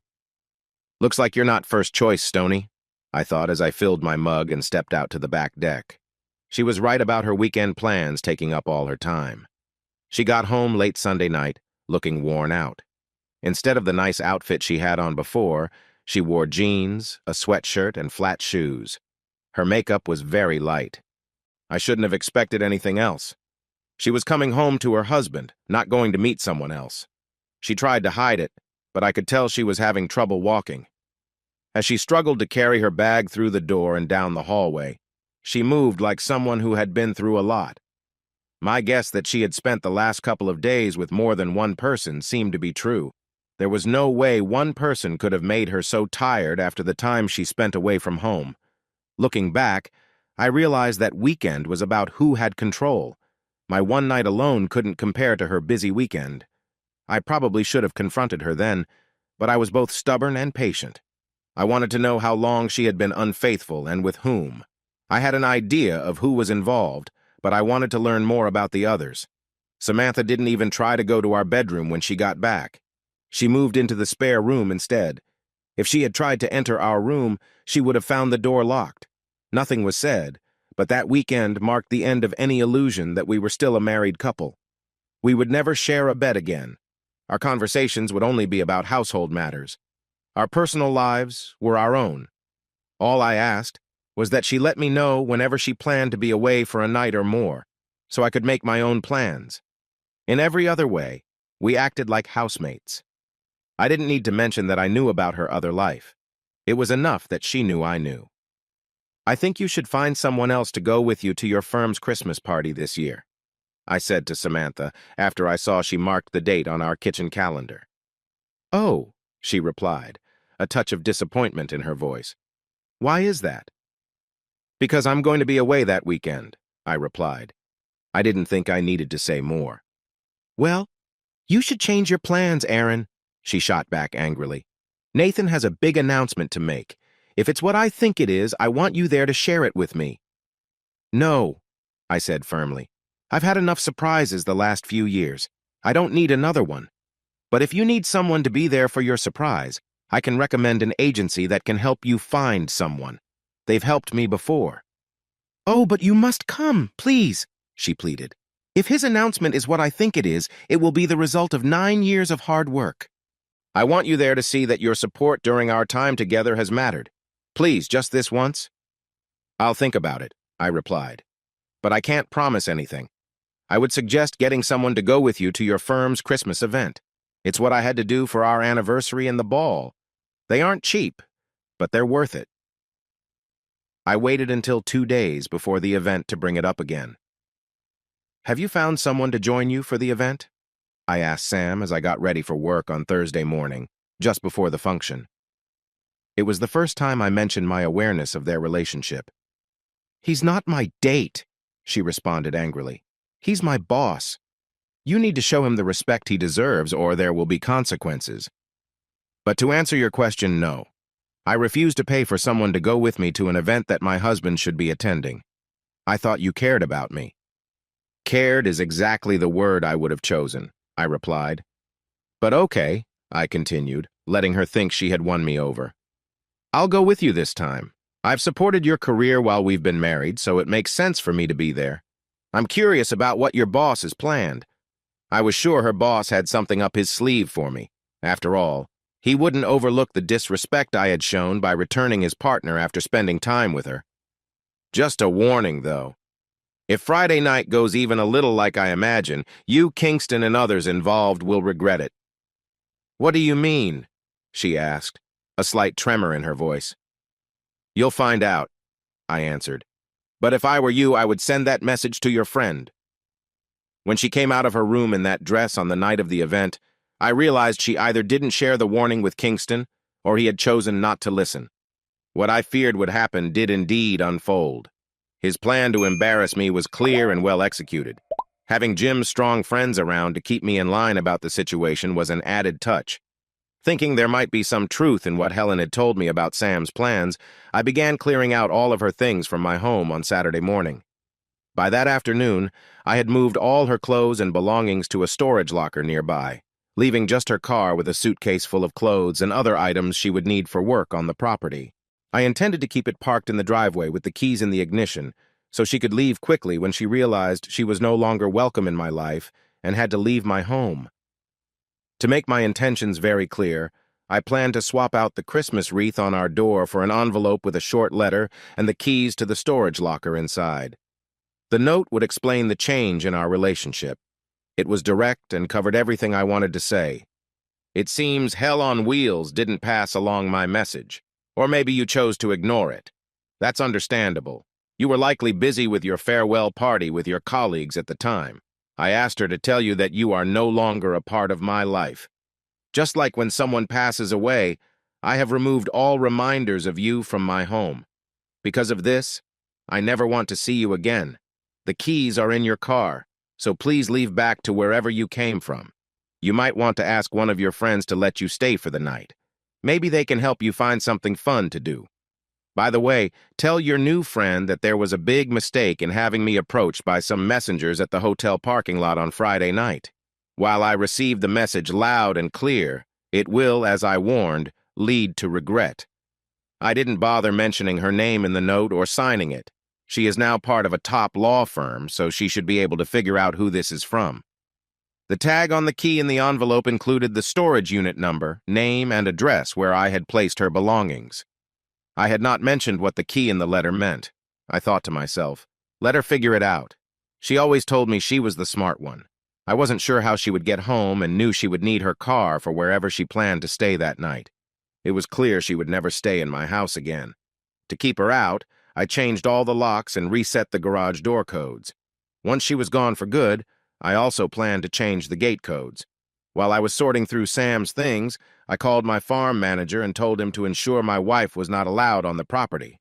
I asked him to relay that message to his main worker. I reminded him not to give her the gate codes. Both men lived permanently on the property and the houses on the farms I owned. Other workers were hired when needed from a group of local help. After finishing the heavy tasks, I made a few phone calls. I was sure I could handle anything I needed to do to address the situation with the people who had hurt my marriage, but I lacked the skills to gather the information I needed to make a solid plan. I required both details about the people involved and proof of what they were doing. One thing was clear to me. The way my public embarrassment was carried out made it seem like my troubles were not just a one-time event.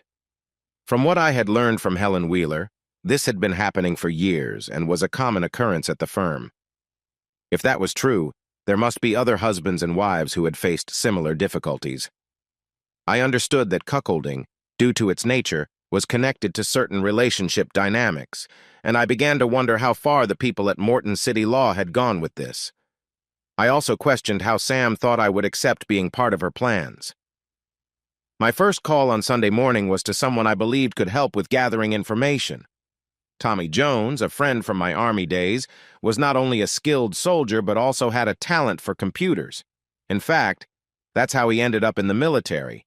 He had hacked into a secure site and was given a choice between jail and joining the army. The condition was that he could only use a computer for sending emails or talking to his family while he served in the army. He didn't like flying and often felt sick on boats, so he decided to join the army. Once he finished his basic training, several military branches wanted him, but a court order limited his options. Eventually, he found himself in the 3rd Commando Regiment. As a top-level Special Forces unit, the Commando Regiment didn't worry about court orders and quickly put him to work in the intelligence section at their headquarters. Even though he had special skills, he still had to go on patrol sometimes, which was how I met him. The commando group was flexible. They used whatever number of people they needed for a task, whether it was 5 or 15, and occasionally a whole platoon. Tommy, who earned the nickname Prancer during a conflict, joined us several times while we were deployed in Iraq and Afghanistan. He became part of our team. Sadly, he lost part of his leg when the vehicle he was in hit a roadside bomb in Afghanistan. While some military units might keep a one-legged person, the commandos required everyone to be fully capable. After he returned to Australia, he received a new titanium leg and was discharged due to his injury. At one of our catch-up meetings, which we called Sit Rep, he shared how much he missed jumping out of airplanes. "I disliked flying," he said, "but the feeling of free-falling and floating afterward was amazing. It felt so freeing." After finishing rehab, Prancer used a government program to get formal training in information technology.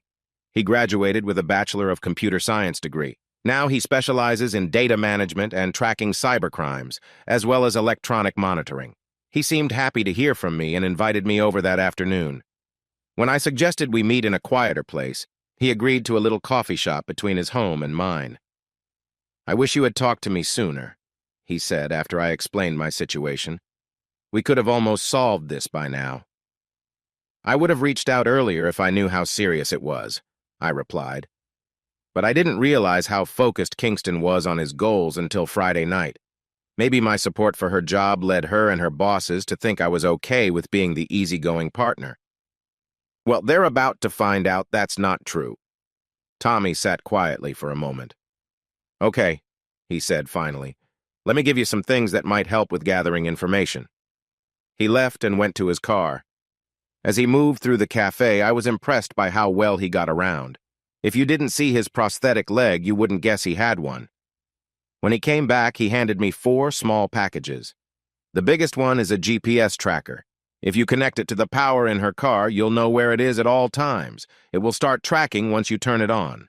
Since it runs on the car's power, you won't need to check it again. I recommend putting it in the taillight area and connecting it to the red wire there. If she parks it somewhere without service, it can store that information until it has a signal again. The 2 smaller packages are audio recording devices. They are very sensitive. I suggest putting one in each bag that she usually takes. Like the GPS, they will send data to a secure storage online. They last for a whole year, so we won't need to touch them during this time. The last, smallest package is a tiny recording device meant to fit under the battery in her phone. If she's like most people, she'll have her phone with her all the time. This device will pick up and record everything said near her phone. Like the others, it sends the recordings to the online storage. It has a bit of storage on its own and gets power from the phone's battery. He reached across the table and pulled my phone closer. "I should have checked this right when you got here," he said. He turned it off and removed the back cover and battery. After pulling out a small magnifying glass from his shorts pocket, he examined the inside of my phone. Once he was done, he reassembled it and turned it back on, asking me to enter my password. After that, he worked on it for a few minutes before returning it to me. "All done," he said. "You'll need to adjust your plans a little when you get home. I just installed a cloning app on your phone. To monitor your wife's phone, you will need access to it. The app will copy everything from her phone, like her contacts, messages, and emails to your phone and then to your cloud storage. It will also record her calls and save them for you. I've set a new ringtone, so you'll know when her phone is in use. Here," he said, taking a flash drive from his pocket and sliding it over. "This drive has a program that tracks her computer activity. Once you install it, we'll see everything she does on that computer, and it will send the information to our storage each time the computer starts. It's hard to notice because it hides in the system files. It will also attach to every email she sends from the computer. If she emails anyone at her work, we'll have access to their entire network. Once we're in, we'll retrieve all their passwords and gain full access to their system. What matters most to us is the information on their servers. I wonder what secrets they hold. I hope we find something about Sam. If it's there, it will likely be well hidden. I'm excited to use some of my old skills to uncover their secrets, he said. Just be careful, I replied. I don't want you to get caught. With that bad leg, they won't give you any breaks. Plus, you're getting older for this kind of work. Let me know how much I owe you. I don't want you to end up losing money on this. I can afford to pay for the help, and I don't expect discounts from friends. If I remember right, Tommy said, you've helped me out before, especially when I got this leg. If you hadn't pulled me to safety that day, I would have been in serious trouble. I'll do whatever I can to help you with this situation. The only thing I won't do is participate in one of their social events to find out what they do while traveling. Hopefully, everything will be sorted before their next trip. If not, I have someone else who could handle that part better than I could.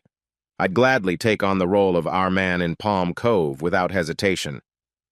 You'd be surprised how a good-looking, one-legged war hero like me can charm people at a resort for adults. My stories about how I lost my leg while saving my friend during a dangerous situation make me even more interesting. When they ask where I served, I tell them I can't say because I was part of a special operations team and had to keep it secret. I joke that the only way they might find out is if they hear me talking in my sleep. You'd be amazed at how many want to know the story of my leg, he chuckled. It was a tale he hadn't shared with me before. So what happened to your friend? I asked. Poor Aaron was hurt pretty badly, he replied. Luckily, I reached him in time. The doctors did a great job patching him up, though he still has some scars. The important thing, I tell them, is that they saved his ability to live a normal life. Now they're eager to meet him. I've said I'd invite him one day. But don't be surprised if he doesn't come, I warned. He's quite shy and a little embarrassed about being in swimwear in public. I wasn't going to mention that he's happily married, at least I thought he was, and would never think of being unfaithful. Besides, I don't want anyone getting in the way of their admiration for him. But speaking of your life, Prancer said when our laughter settled down, why would Sam look for something else when she has you? I've been wondering that since Friday night. Well, for months, really, I said. I don't think it's anything I've done or not done. If our last time together is any measure, I'm sure I've met her needs. I'm pretty certain I've kept up with my other responsibilities, too, so I'm puzzled. I can only think her actions are driven by a need for power and recognition. Despite her recent promotion to junior partner, her new role as the managing partner's assistant makes her very influential in the firm. I learned the other night that she has been trying to climb the corporate ladder for a long time, long before we met.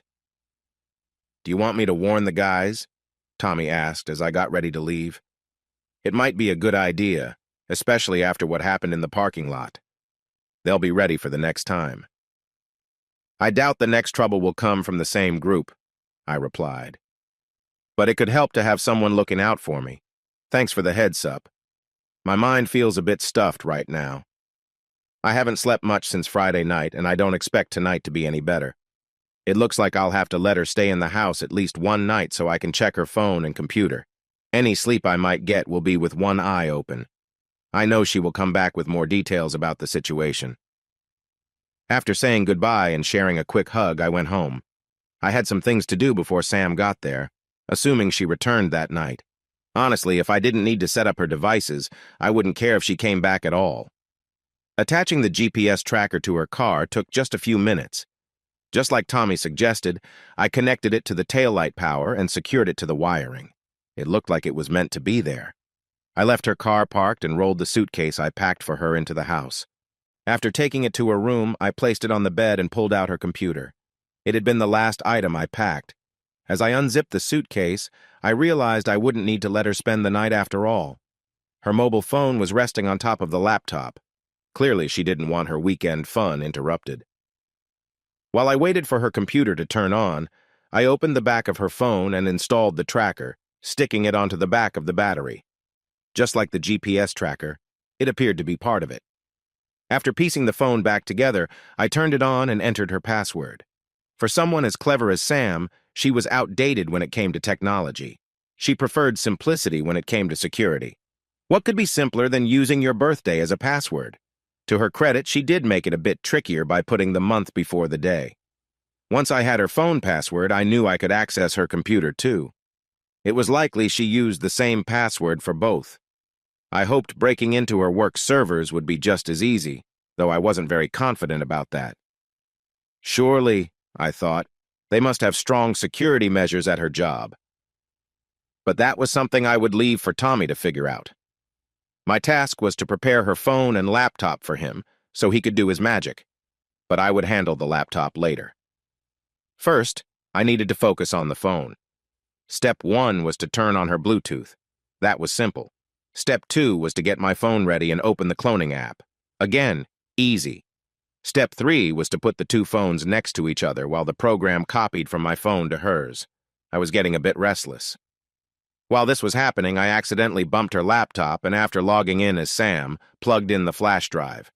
I didn't need to do anything else. Tommy had set it up to start on its own. A few minutes later, a message popped up on the screen telling me to take out the flash drive. I just hoped Tommy was right about the evidence of our presence being erased by now. I also hoped the same for the software on her phone. After that, I turned off the computer and phone. I cleaned them with a pair of clothes I had found while packing up her things and put them back in the laptop bag. Next, I cut small openings in the lining of her favorite bags, one brown and one black, and put in the listening devices. She always had one of those bags with her. They joined her other things in the suitcase. Feeling relieved, I carried everything back to her car. At the last moment, I thought it would be better for her to find out what happened right away instead of being upset later. She wouldn't have to knock on the front door trying to explain herself. I drove her car up the long driveway and parked it near the entrance. After taking the items I needed from her key ring, I locked the car. I put the keys in an envelope with the storage locker keys and a letter, sealed it, and placed it under the driver's side windshield. On my way back to the house, I stopped at the keypad by the gate to change the entry code. Once I got back inside, I muted the speaker that connected the gate to the kitchen. I didn't want to listen to her talking for hours about how it was just a mistake or that it meant nothing. I knew not replying would upset her. She might say things like, "I'll take everything from you," which she had already claimed before. But I thought to myself, "Not this time, my dear," and smiled. That made me remember to call my lawyer the next morning to make sure everything was secure and my financial safety was solid. Another phrase she might use is, "I'll get back at you." I used to worry about that one, but not anymore. Nathan Kingston might not be a nice person, but he had power. He had already shown that he did not follow the usual rules. I needed to prove that I could be just as tough, if not tougher. I must have dozed off in my chair because I woke up around 1 o'clock on Monday morning to the warning buzzer I set up at the front gate. It let me know when a vehicle entered. Looking at the screen, it didn't seem like a taxi, but it could have been an Uber, although I didn't know any Uber drivers who got a long kiss as a thank you. That's what the camera showed at my front gate. Sam clearly didn't think it was wise to have one of her friends drop her off right at the house. She planned to walk home from the gate. Once she got out of the car, she realized that her BMW was parked beside the gate. She called out to her friend to stop as he started to drive away. When he did, she went to his window and spoke to him. I couldn't hear what they said, but it was clear she wanted him to stay until she figured things out. He got out of his car and followed her to check her car. That's when she noticed an envelope under the wiper. As she opened the packet carefully, her keys fell out. Her friend picked them up. After using her wireless key to unlock her car, she sat inside and read the short letter in the dim light. I couldn't see her face, but I could tell she was upset. I saw her look up at him and say something like, "He's kicked me out." He just shrugged and smiled. Sam got out of her car and walked over to the speakerphone, pressing the buzzer several times before giving up. I noticed tears rolling down her cheeks, but soon enough her sadness turned to anger. She looked at the camera, raised her middle finger in frustration, then turned away and went back to her car. She and her friend drove off. She didn't try to open the gate using the keypad, likely because she couldn't remember the 4-digit code. She also couldn't use the remote because I had taken it and the garage opener from her car. Before going to bed, I sent a message to Shirley Smith, my executive assistant. Yes, I still called her that, letting her know that I probably wouldn't come in on Monday. I was in my home office on Monday morning, working on the schedule for one of my upcoming projects, when, at 10 o'clock, I noticed two cars turning in off the road. A minute later, I heard the buzzing noise coming from the audio-video link in the kitchen. Someone was at my gate. I opened the video link on my computer and saw two cars parked outside. One belonged to Sam, and the other was a police car. An officer in uniform was pressing the buzzer. Before I replied, I called my lawyer, Brad Stokes. Thankfully, he answered. "Record this," I told him. "I'll explain later. Schedule me for this afternoon and text me the time. I might be busy for a while, though not in the way it sounds."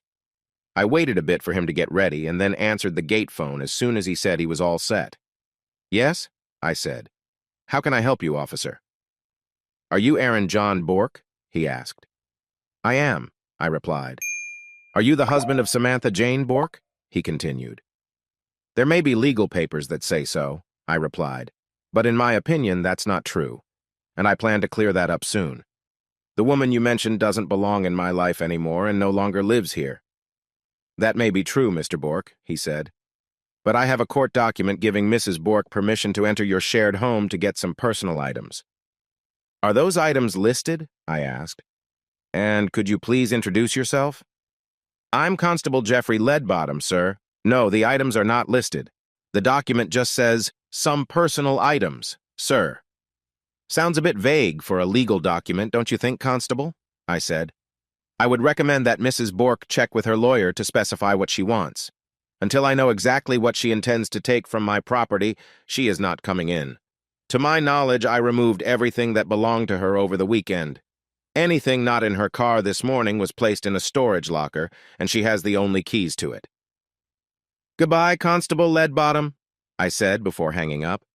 I watched through the video screen as the officer and Sam argued, with her being the only one upset. Eventually, they both got in their cars and drove away.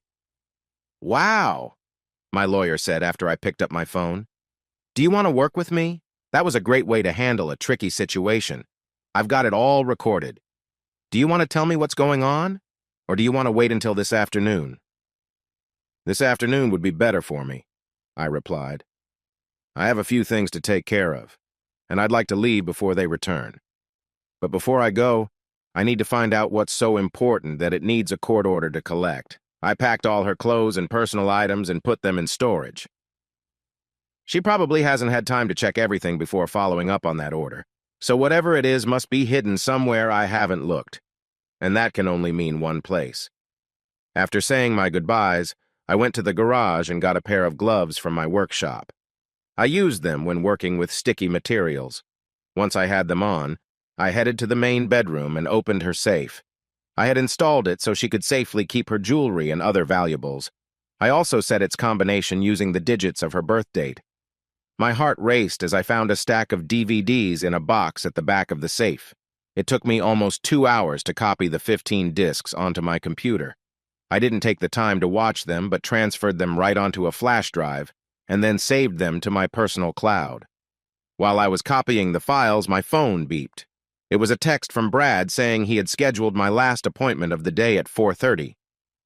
"Great," I replied. "Wait for me if I'm late. I think I found something valuable but have been delayed. I'm worried I might get caught before I leave." He sent back a thumbs-up emoji. Next, I texted Tommy, telling him to check my cloud for anything interesting in my last upload. I shared my access details with him too. Before leaving the messaging app, I deleted the conversations between Tommy, Brad, and me. I also removed the DVD files from my laptop. It wouldn't hold up under close inspection, but it should be fine for a quick glance. I then put Sam's DVDs back in the safe and locked it. I also set up a small digital security device I had bought for job sites to catch any missing tools or materials. Hopefully, it would help prove that the box of discs had been there. I had just showered and was heading out the door when the gate buzzer rang again. I checked the screen and saw that Sam and Constable Leadbottom had returned. It was just after 1 o'clock. I switched on the recording feature on my phone before answering. "Good afternoon, Constable Leadbottom," I said. "What brings you back this time?" "It must be important for my soon-to-be ex-wife to rush back here." "The order has been changed," he replied. Mrs. Bork now had permission from the court to retrieve jewelry and other important items from the safe in her bedroom. The court order stated that she was not allowed to go anywhere else in the house or take any other items. "That seems fair," I said. "But I have two conditions. First, I want to take photos of everything that comes out of the safe so there is no confusion about what is there later." "And the second condition?" the young officer asked. "I need you to give me a detailed receipt listing everything taken from the safe." "I suspected you might ask that," he replied. Sam obviously did not like my request. She seemed to think the court order should let her come into my home and take whatever she wanted without me having any say in it. When she realized she couldn't take what she wanted from me or from the officer, she hurried back to her car. I thought she was leaving, but Constable Leadbottom told me she agreed to my conditions and wanted to follow through with the order. "On behalf of Mrs. Bork and the State Police Service, we accept your conditions," he said. With that reassurance, I opened the gate to let them in. At the speed Sam drove her BMW down the driveway, I wondered if she might drive up the steps right toward me. I stood firm, hoping she wouldn't be reckless enough to hit me in front of a police officer. Fortunately, she turned at the last moment and came to a stop in the visitors' parking area, almost exactly where I had parked it while loading her things into it on Saturday. The police car arrived shortly after Sam. By the time the officer stepped out of his car, she was halfway up the steps. The only thing stopping her from rushing into the house was me standing on the top step, raising my hand to signal her to stop. She looked puzzled. Here was a man she thought of as beneath her, standing up to her, and blocking her way into what she considered her home. "You know I'm going to take everything from you, right?" she said as we waited for the officer to come over. I figured he was getting his official receipt book from his car. I chose to ignore her. As soon as the young officer joined us, I opened the door and allowed them to go ahead through the marble-tiled foyer toward the hallway leading to the bedrooms. "I hope she knows the way to the bedroom," I said from behind them. "I'll just go get my camera from my office." When I entered the bedroom with the camera to take pictures of the safe, I found it open and empty. "What was in the box?" I asked. "Just a DVD labeled Happy Snaps Holiday Videos," the officer replied, showing me his receipt. "Could you please ask her to hold it up so I can take a picture of it?" "Ma'am, would you do that, please?" Sam held up a DVD case showing the back to me. I didn't worry too much because I knew everything was being recorded. I had already taken pictures of all the DVD covers, and none of them mentioned anything about happy snaps or holiday videos. But their trickery gave me a clue about what the discs might contain. I mentioned their trickery because I now realized they were both part of whatever was happening.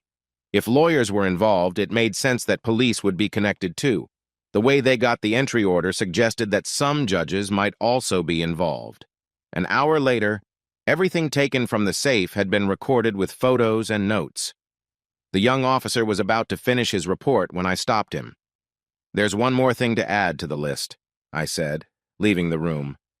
I returned a few minutes later with my wedding ring, which I had to cut off with side cutters. I held it in one hand and took a photo before handing it to him to record. "One wedding ring," he wrote. "Gold. Damaged." He then dropped it into Sam's large brown handbag, one of two she always took with her. As the ring disappeared into her bag, I remembered the recording device I had hidden inside. I hoped it had captured any agreement they might have made regarding payment for the young officer's help in retrieving her troubling videos. It would also provide proof of his dishonest actions. Sam glared at me as she saw the damaged gold ring being put into her bag. To her, it must have felt like a terrible insult. The officer signed the receipt in the right place and then handed it to me to sign. Unfortunately, I wasn't here when the safe was opened and only found out about some of its contents after everything was taken out, I explained. "It wouldn't be fair for me to sign. I think it would be better for someone who was involved from the start to add their signature, don't you?" He then handed the form to Sam to sign. Foolishly, she agreed. That one signature could end her legal career and make things worse for the officer. The young officer tore off the top copy of the receipt and gave it to me. I checked their signatures before folding it and placing it in my shirt pocket. I now had solid proof of his wrongdoing and her part in it. I thought, hopefully the video and audio recordings will back up this proof. "Now," I said, "I have places to go and people to meet. I've lost a whole day because of this nonsense. I let Sam lead the young officer out of the house while I stayed behind. I watched her as she turned to her left and intentionally knocked one of the two Chinese vases that stood in the entryway off its stand. She had never liked them, but had learned to accept them when I told her they were rare and valuable. That would have been true if they were real, but they weren't. They were just cheap copies. The real vases from the Qing dynasty were in the Melbourne Museum of Fine Arts in Victoria. The officer didn't notice her damage and kept walking, showing they were involved in this situation together. I silently yelled, "You're going to regret that!" as I heard the vase break on the marble floor. I knew they would be responsible for it. Still holding my camera, I took several pictures of them as they walked towards the door. It didn't show who broke it, but at least it proved they were in the same room and saw what happened. It would help my insurance claim. As they drove up to the front gate, I went back to the master bedroom to look for any hidden cameras. It took me less than a minute to find one. I kept this to myself and returned to the kitchen, watching their progress on the video feed. They were sitting in their cars, waiting for me to open the gate. I could imagine Sam smiling, thinking she had outsmarted me. She would also be pleased that she had destroyed one of the few things I cherished. I was sure that Officer Leadbottom was looking forward to whatever reward he was promised for bending the rules. My guess was that it involved spending time with Sam.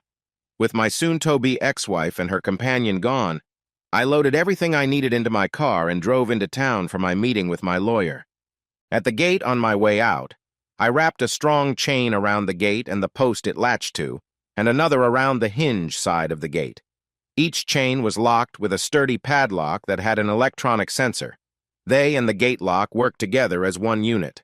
While it wouldn't stop someone from cutting through a fence to get onto my property, it would at least leave evidence if they tried. They still had to get through the electric fences and other security I had set up around the house and buildings. On my way to town, I called Tommy Jones. I asked him to check on Constable Jeffrey Leadbottom and to find out about the partners at Morton City Law. "Things are getting serious," I said. "I'll get a burner phone for future chats. You might want to do the same, just in case they start watching me. It could be wise to check my house for hidden devices. Sam and Constable Leadbottom visited today, and I don't know what they did while I wasn't around. I'll send someone over to check your place tonight. What time works for you?" "I'll be busy in town for a while," I replied. "Let's say 10 o'clock. "Got it. 10 o'clock it is. Call me if that changes." "Understood," I answered. "We'll talk more once I get my burner phone," I added before we hung up. It was just after 4:30 when I arrived at my lawyer's office. After some friendly greetings, we got to the point. "What is going on?" Brad asked, sounding worried. "I keep getting calls from folks connected to Morton City Law telling me that if I have you as a client, I should drop you right away. They also said that if I don't already represent you, I shouldn't take you on. It seems like there's a bad reputation circulating about you."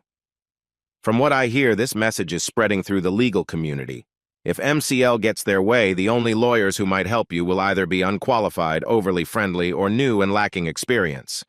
I'm not sure what you need defending from, and I hope you can fill me in. "First, I need to know where you stand," I said. "Do you see yourself as unqualified or just very nice? I know you're not new to this. What are your thoughts about MCL's pressure?" "You know where I stand," he replied with some anger. "You and I have been friends forever, Aaron. When have you ever seen me back down from a fight? We've faced many challenges together.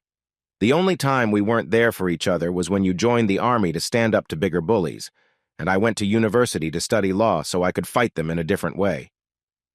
If you're here to question my loyalty, you can just leave my office and my life," he snapped, clearly frustrated.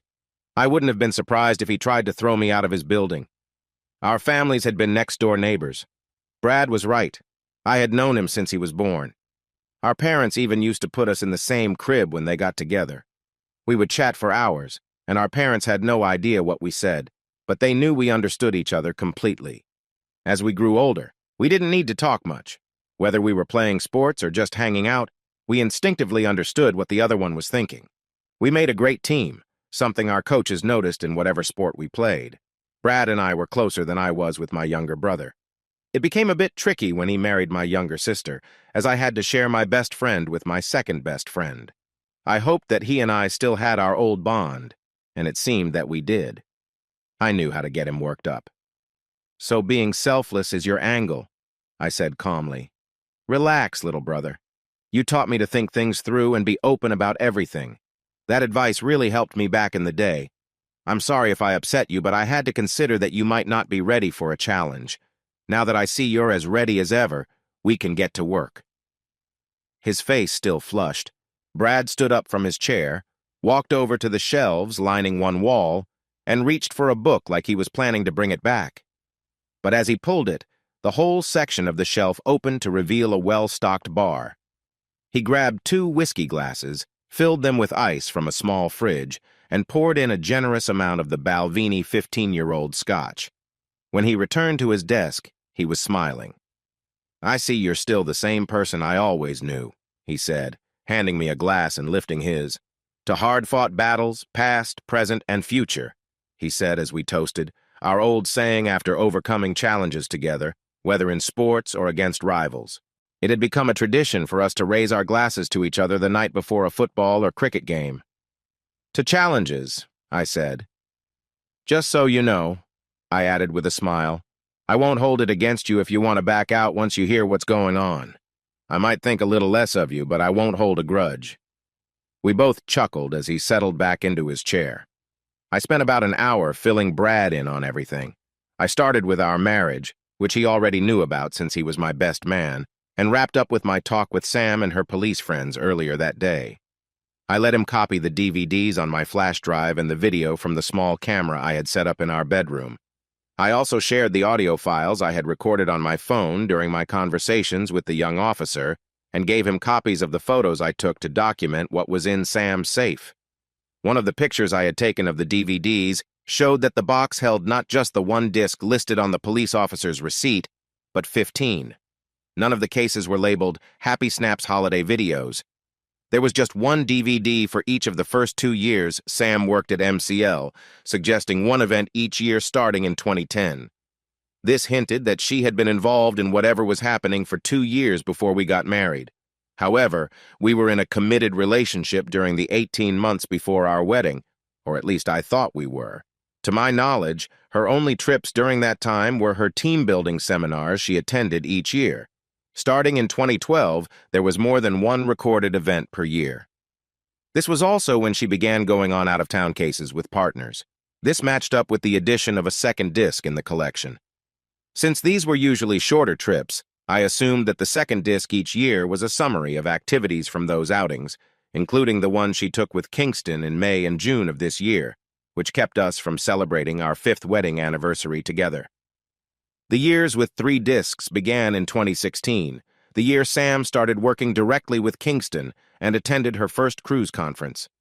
It was also when things began to fall apart for us. The current year, 2017, mirrored the previous year. But by the time Sam and Kingston came back from what I now called their anniversary trip, our marriage felt like it was ready to go up in flames. The spark that lit the fire was when she brought home a surprise for me, and it turned into a big announcement just 3 days before my meeting with Brad. "All right?" Brad asked. "Where do I come into all of this? And what do you need from me?" "First," I said, "I want out of this marriage. I don't want her to touch any of my money or belongings. I know you've helped me set things up already, but I need you to check everything to make sure there are no gaps. After we secure those measures, I want you to assist me in investigating Morton City Law and its partners. I have someone looking into the lives of everyone connected to the firm. They are also checking the firm's activities. It seems some of the senior partners, including Nathan Kingston, may not be as honest as they seem. I heard that he was behind the trouble I had last Friday. While I've stopped another attack from them, I believe he might not give up easily. After throwing Sam out of the house, he may try something more daring next time. Just in case he succeeds, I need you to update my will so that any assets not included in our earlier agreement go to the trust. It will be up to my family, Mom, Lisa, and Jeremy to decide if they want to keep the trust or end it. It won't matter to me either way. I'll tell the person who is investigating to share anything they find with you if something happens to me." Brad took notes while I spoke. "Are you just pausing for a breath?" he asked when I finished. Or can I say something? Go ahead, I replied, but keep it on point. I don't want a long lecture. He had a way of getting carried away when questioning tough witnesses. He would bore them until they lost focus, and then ask the question he really wanted answered. Usually it was so unexpected that they would answer without thinking, often admitting things they had denied for a long time. No lectures, he said, but I do have something to say like, I wish you'd come to me sooner. Why does everyone keep saying that? I asked. Probably because it's true, he replied. But aside from that, I have a couple of points to discuss. First, when we update your will, I suggest giving me power of attorney. This way, I can start transferring your estate before anyone, especially Sam, can claim it. Right now, she has that power. That's one point. The other is about what you plan to do regarding your marriage to Sam. Are you thinking about trying to sort things out with her if you can get through this mess? I have no interest in being involved with her again. Not at all, I replied firmly. Okay, he said. I figured that might be the case, but we needed to discuss it, just as you mentioned earlier. I don't know if you realize this, but family law in Australia is governed by federal rules. Even if those videos show Sam doing inappropriate things, they won't matter in your divorce case. The only reason for ending a marriage under current family law is irreconcilable differences. For that to count, both parties must have been separated for at least 12 months. After that, there are another 12 months to ask for a share of each other's belongings unless there's an agreement made during the final divorce process. However, those videos could be useful if we use them to request an annulment of your marriage. I believe that if the videos show Sam acting unfaithfully before you were married, she was not honest about being committed. If we can prove she continued this behavior after the wedding, when she promised to be faithful to you, we could have a strong case. My only concern is that the group linked to Sam might have influence within the family court system. We know they have some control over the police, so we should expect they might have connections with some judges as well. What do you think? I believe we should aim for an annulment, I said. But I don't want to reveal our plans too soon. Let's keep that option for later. I think we can achieve much more with those videos before considering what is a smaller part of our strategy. If I need to wait another 12 or 18 months to be free from her, that's fine. But I don't want to waste important evidence on something minor. I plan to go all out against these individuals. Who knows? By the time this all resolves, Sam might not even care about bringing me down or taking everything I own. On a related note, I said, pulling a basic smartphone from my bag and placing it on the desk. It might be best for us to limit our phone conversations regarding this matter to these burner phones. There's only one number saved in your contacts. That's mine. I'll give your number to my researcher so he can pass along any important information directly to you. Once you have his number, you can communicate through text. One last thing, Brad, I said. I need your promise that if anything happens to me, you'll carry on with this project and take care of these people. I want to see or feel the explosion when the bomb goes off, no matter where I end up. You've got it, my lifelong friend replied. Nothing will stop me from finishing my task, he said, mixing up a famous quote. Brad and I were leaving his office when my work phone buzzed. I got a text message and decided to check it because things were happening so quickly. Watch your back, it said. The contract has been reissued. This time they want a permanent solution. The message didn't have a name, but I knew who sent it. I didn't recognize the number, so I figured it came from a disposable phone. I put the number into my own burner phone and sent a reply. Thanks for the heads up, bro. I owe you one. It seems things are getting serious, I said to Brad as we waited for the elevator. I think it's a good idea for us to take the stairs and leave through the back door. We can pick up our cars tomorrow. After we left the building, we stopped at the King Alfred pub.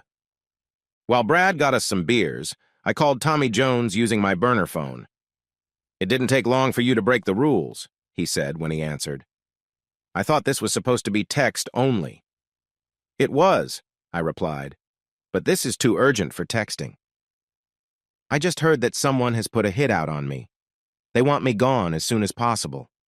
They don't like their orders challenged. We need to speed things up. Have you gotten the old team back together? What do you think I am? A sluggish animal? You've been under watch since this morning. I liked how you handled the situation earlier. The 2 men waiting for you in the lawyer's parking lot have been taken care of. We know who they were working for, and they will be dealt with tonight. How willing they'll be to drop the contract is unknown. There might be a chance to fill a spot soon in the southwest part of the city if you know anyone interested. It should be safe to get your cars after we finish these beers. Don't forget you have an appointment at 10 tonight. If you plan on getting Chinese food on the way home, I suggest you order enough for 2. My friend will be hungry since he hasn't eaten since lunchtime. Oh, and one more thing, your place is safe. I reassured Brad that everything was clear and we could return to pick up our cars. Seems like I overreacted, I admitted. Better safe than sorry, though. Brad chuckled. You, panicking? That's a first. I can't even imagine a situation where you'd lose your cool. Guess I'm getting cautious with age, I replied as we left the pub and headed back. I might feel like I'm 10 feet tall, but I've learned I'm not invincible. Sure, Brad said with a smirk. Maybe one day you'll tell me what's really going on. After we parted ways, I made a quick stop to pick up dinner. I called ahead to the Chinese restaurant we used to order from when Sam and I were both running late. Their food was always good and reasonably priced, so it was an easy choice. While waiting for my order, I sent a brief text from a burner phone to Jim Freeman. Heads up appreciated. Opportunity knocking southwest, 225 degrees from you. YKW. The message was cryptic but clear for someone like Jim, who would recognize it as a tip about a new opening in the area for his interests. When I arrived home, I found an unexpected visitor waiting near my front gate. The headlights of my car illuminated her figure as she stepped out of a sleek charcoal gray Porsche parked beside my driveway. At first glance, I could tell she had a confident and athletic presence. She joined me as I unlocked the chains I'd secured earlier. In the light, I noticed she wore practical clothes, cargo shorts, a polo shirt, and light hiking boots. Her legs were bare, emphasizing her toned and athletic build. She had a slim waist and a well-proportioned figure that suggested strength and discipline. Her face caught my attention the most. She wore minimal makeup and had a natural, understated beauty. Her features were balanced straight nose, soft lips, and striking dark eyes that seemed to radiate a quiet intensity. There was something in her gaze that suggested she was here with a purpose, though what that purpose was remained to be seen. I couldn't see the color of her eyes in the dim light, but her shoulder-length brown hair gave me a hint that they might be brown, too. She introduced herself as Charlotte Brown. "But everyone calls me Charlie," she said with a smile. "I'm Aaron Bork," I replied, shaking her hand. "I guess I'm also known as Dumb and Dusted, a name I've earned over the years." "Not according to Tommy," she said, letting go of my hand. "He thinks you're amazing." "I should have married him then," I chuckled. I suggested she park in the garage to keep her car out of sight. After we had dinner and she checked the house, we could look at the vehicles without being noticed, but then she paused before we entered the kitchen. "When we get into the house," she whispered as she leaned closer to me, "I'll ask if I can use the bathroom. You should tell me to use the one farthest from the kitchen. While you're getting the food ready, I'll check the kitchen, dining, and living room. Once that's done, we can eat and talk peacefully. I'll check the rest of the house once we finish dinner, okay?" I just nodded in agreement. When I stood up straight again, I felt a bit off balance. Her scent, combined with her perfume, was surprisingly pleasant and made me feel dizzy. It wasn't overwhelming, but it affected me more than I expected. I tried to tell myself it was because I hadn't been close to anyone for a while. It had been nearly 2 months since I had last spent the night with Sam, but I realized this was different. After we entered the house and turned off the security system, I chatted while I served the meal into bowls and set the table. As planned, Charlie asked for directions to the bathroom. While I stayed busy in the kitchen, she used her device to check for any hidden listening tools. To my relief, she didn't find any in the service areas or the living space. Maybe I had been quick enough to avoid being noticed. Perhaps they thought they had time to set things up after the party. Once we finished eating, I suggested she look at the surviving Chinese vase in the foyer. I had a feeling that the damage to the other vase might have been a distraction. Sure enough, I suspected that someone had slipped a listening device into the second vase while I was distracted. Discovering that bug was based on my hunches. But I had a feeling about what we would find when we looked in the master bedroom. The fact they were just starting to install secret cameras showed me they were reacting to my actions. Before that Friday night, they didn't think they needed to watch me closely. They assumed I would just accept whatever they decided to do. Now, though, they were trying to catch up. Along with the cameras we found in the house, I was sure there would be a GPS tracker on my car. I needed to ask Charlie to check Brad's car, too. I didn't want them to target him. I made a mental note to bring it up with her later. For now, it was time to create some distraction. "Follow my lead?" I whispered to her as we stared at the pieces of the broken vase scattered on the floor. I hadn't cleaned it up before going into town. She smiled and nodded. I opened my phone's voice recorder app. "Now that she's gone," I said casually, "we can be open about our relationship. You can stay over without worrying about her showing up unexpectedly." "Didn't she come back today?" Charlie asked. "Yeah, but that was the last time. And she was here with a court order. She wanted to get her things before I could do anything with them, or so she told the judge who gave her the order. She brought a police officer with her to make it official." "Did she break your nice vase?" Charlie asked, surprised. I'd think she would be more careful if she wanted to keep valuable items. "You'd think so, right? Maybe she didn't realize that a pair of those vases in good shape is worth almost $200,000, especially with how eager collectors are right now. They were made in pairs, which is part of their value. Who knows what happened to the one that's left? My guess is it's worth just a few thousand now, all thanks to her careless actions. I wonder if her new partner finds this amusing. But you never know. Maybe those vases are like rare stamps. The fewer there are, the more valuable they become to the right buyer. Wouldn't it be interesting if her little outburst ended up being a good thing for me? I wonder how she'd feel if she knew that her tantrum might have turned a pair of vases worth a couple of $100,000 into $500,000. I gestured dramatically, and Charlie quickly caught on. "I'll get the broom and clean up the mess," she said. After some back and forth about whether to clean it or leave it, I finally decided to let her do it her way. While retrieving a broom and dustpan from the cupboard, I came across a large glass jug. I set it aside while Charlie swept up the debris from the earlier mess, warning her to stay clear of a pedestal on the other side of the foyer. Despite the caution, another crash echoed through the room. This time, it was the beer jug. "Oh, no!" I exclaimed, holding my head in frustration. "What happened? I told you to be careful around that vase." I moved quickly to inspect the vase. Carefully tipping it over, I retrieved a small listening device hidden inside the one Sam and her accomplice must have planted. Dropping it to the floor, I muttered, "That was supposed to be my safety net. Now it's gone." Charlie immediately played along. "Please don't send me away, Aaron," she said, her voice trembling with emotion. "I love you. I don't care if we have nothing, I'll stand by you no matter what." "I think you should leave," I replied, trying to sound stern. "I'll call you in a few days. Hand me the broom so I can clean this up." "Let me finish what I started," she pleaded. We pretended to tug at the broom for a moment before I stomped on the bug, ensuring it was destroyed. The tension broke, and we both burst into laughter. We embraced, the relief and humor of the moment taking over. The laughter gave way to a deep sense of connection as we held each other close. We moved to the living room, still caught up in the light-hearted mood, and sat together, enjoying the rare moment of ease between us. Charlie spoke softly about how much the evening had meant to her, and we spent the rest of the night simply enjoying each other's company, sharing stories and finding comfort in a shared sense of trust. She had ended her relationship with a dishonest fiancé just over a year ago. They had been together for 5 years, but he struggled to commit fully. When she caught him being unfaithful, she understood why their relationship fell apart. The heartbreak left her so upset that she decided to avoid romantic relationships for the foreseeable future. "Tommy sent me here to help me think things through. When I learned about your situation, my own issues felt trivial in comparison. Something changed when I met you at the gate. I felt a connection with you like I had never felt before. I wanted to take it slow and see what might happen.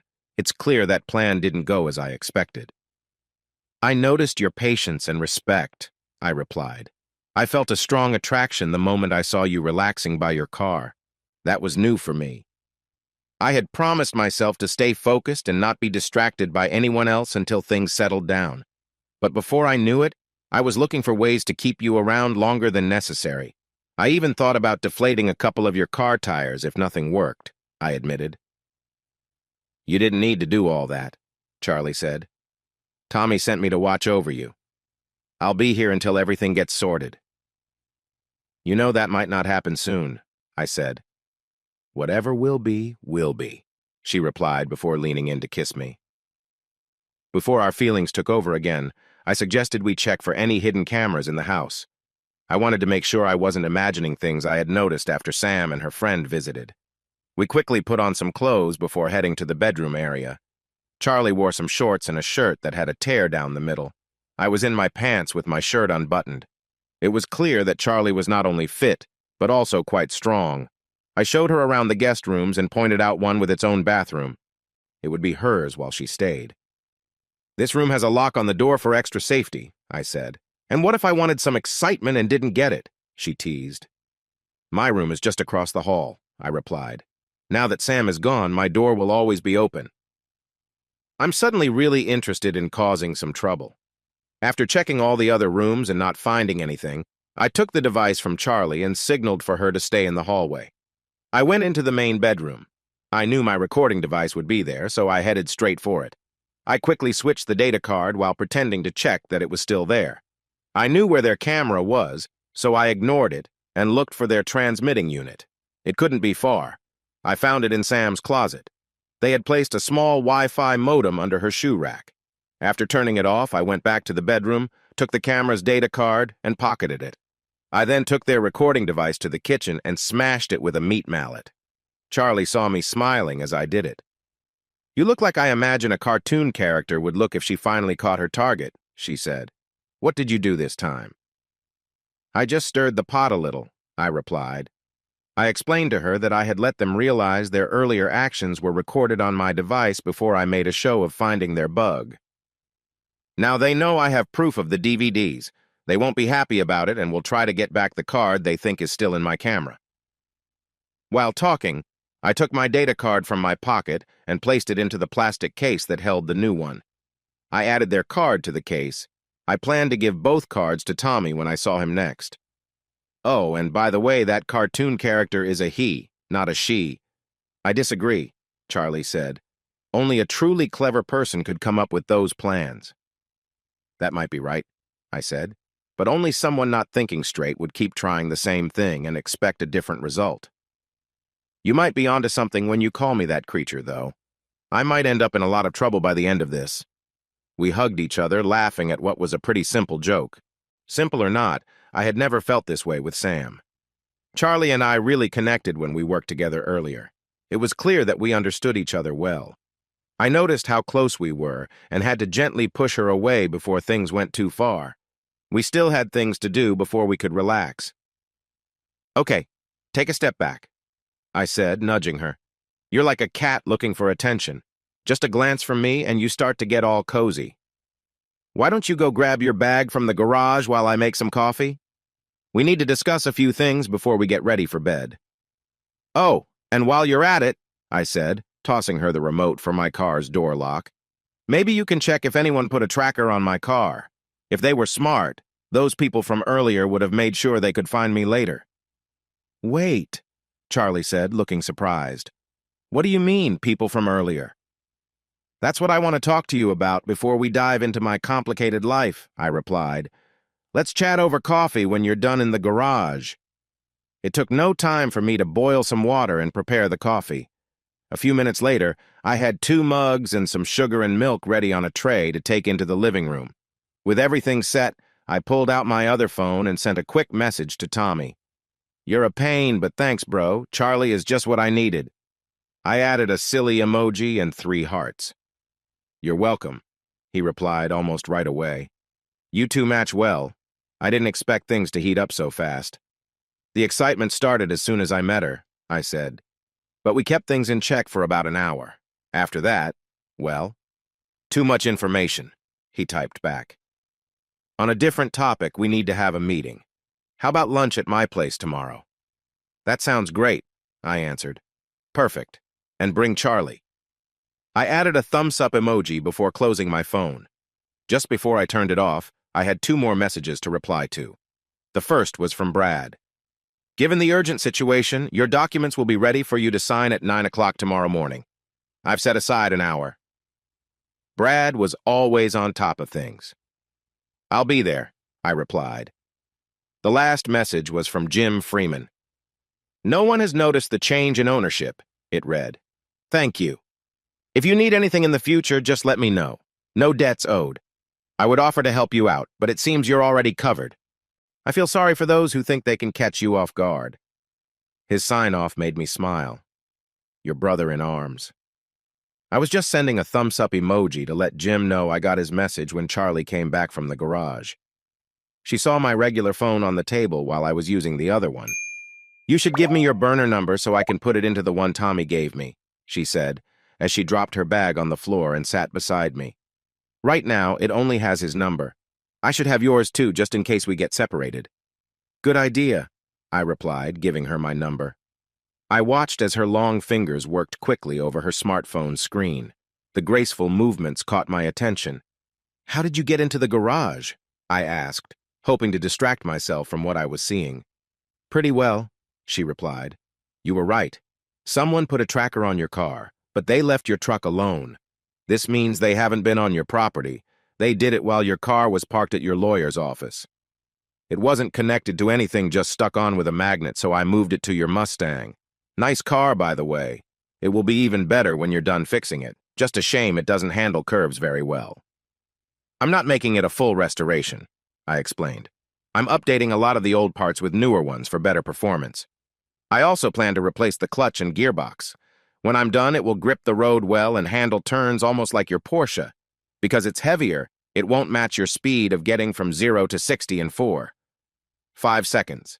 It will take almost twice as long for my old engine to reach that speed. And it won't ever reach your top speed of 180 miles per hour. Even after all my work, it'll probably top out around 145 miles per hour, maybe a little more.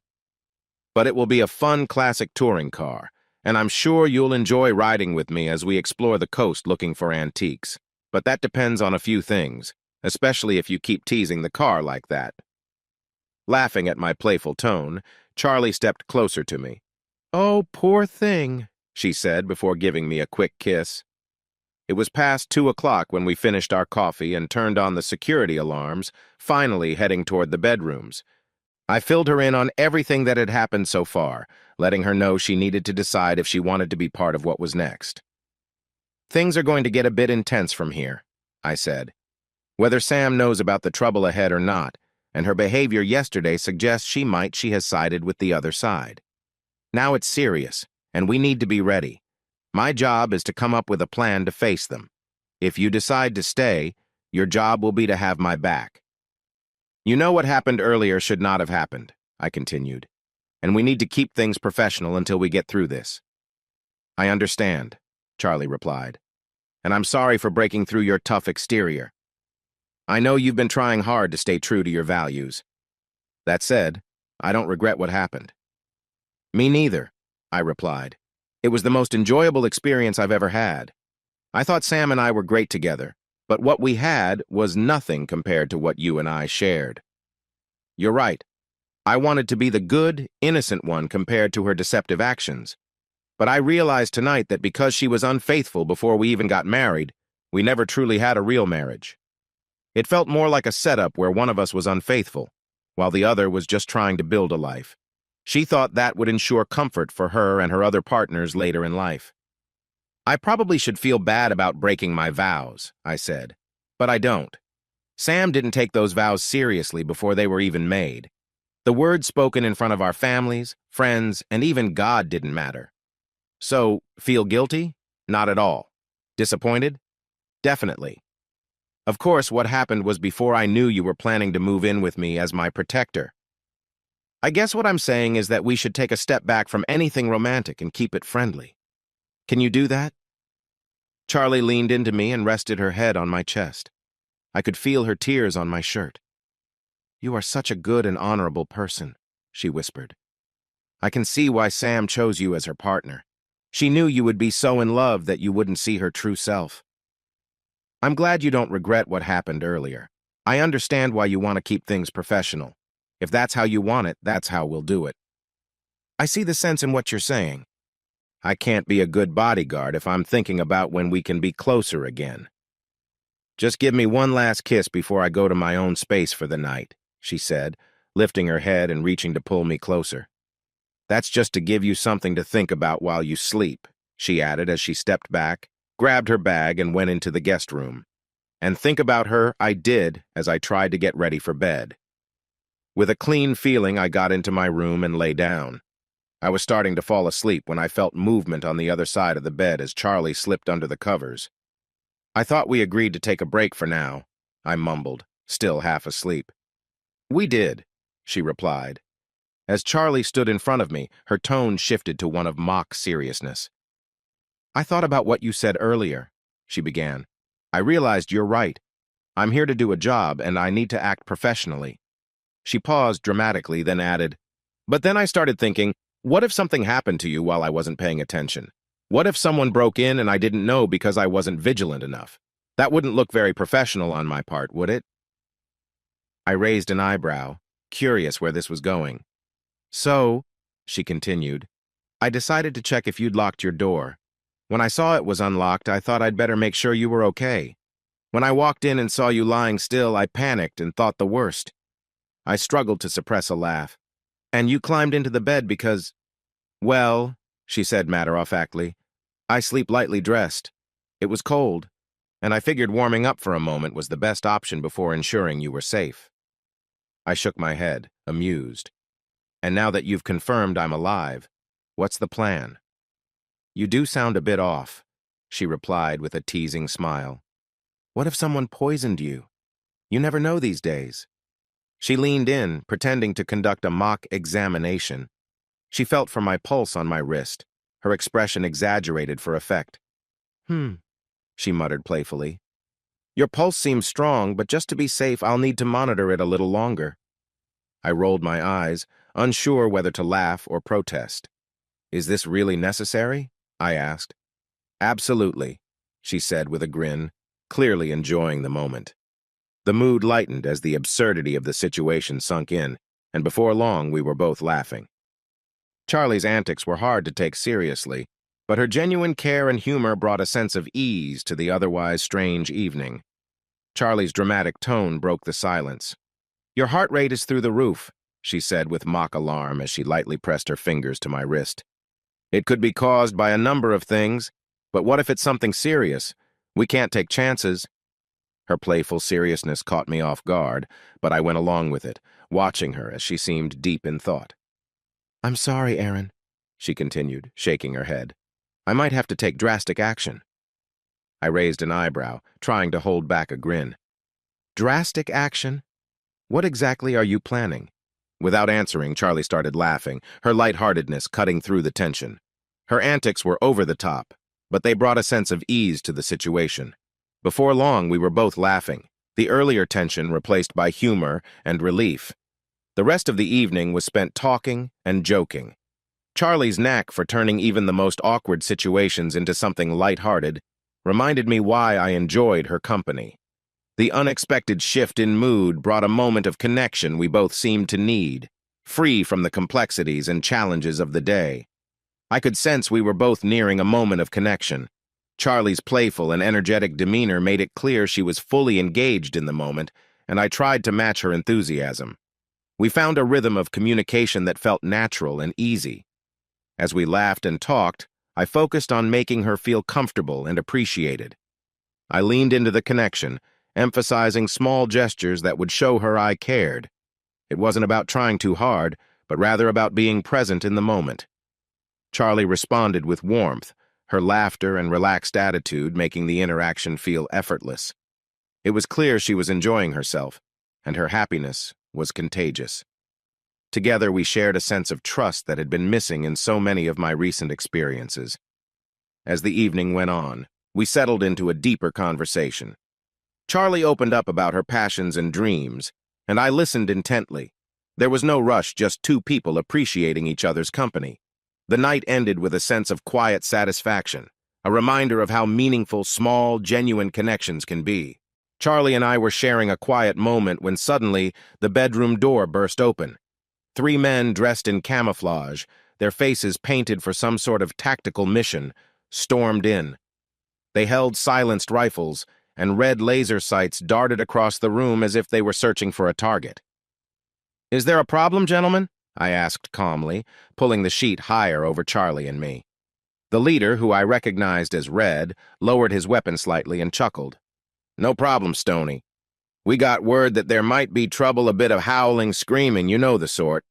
Thought the hound of the Baskervilles might have found himself some new prey. Turns out we were wrong mostly. No hound after all." He tipped his head respectfully toward Charlie. "Sorry for the interruption, Miss Brown.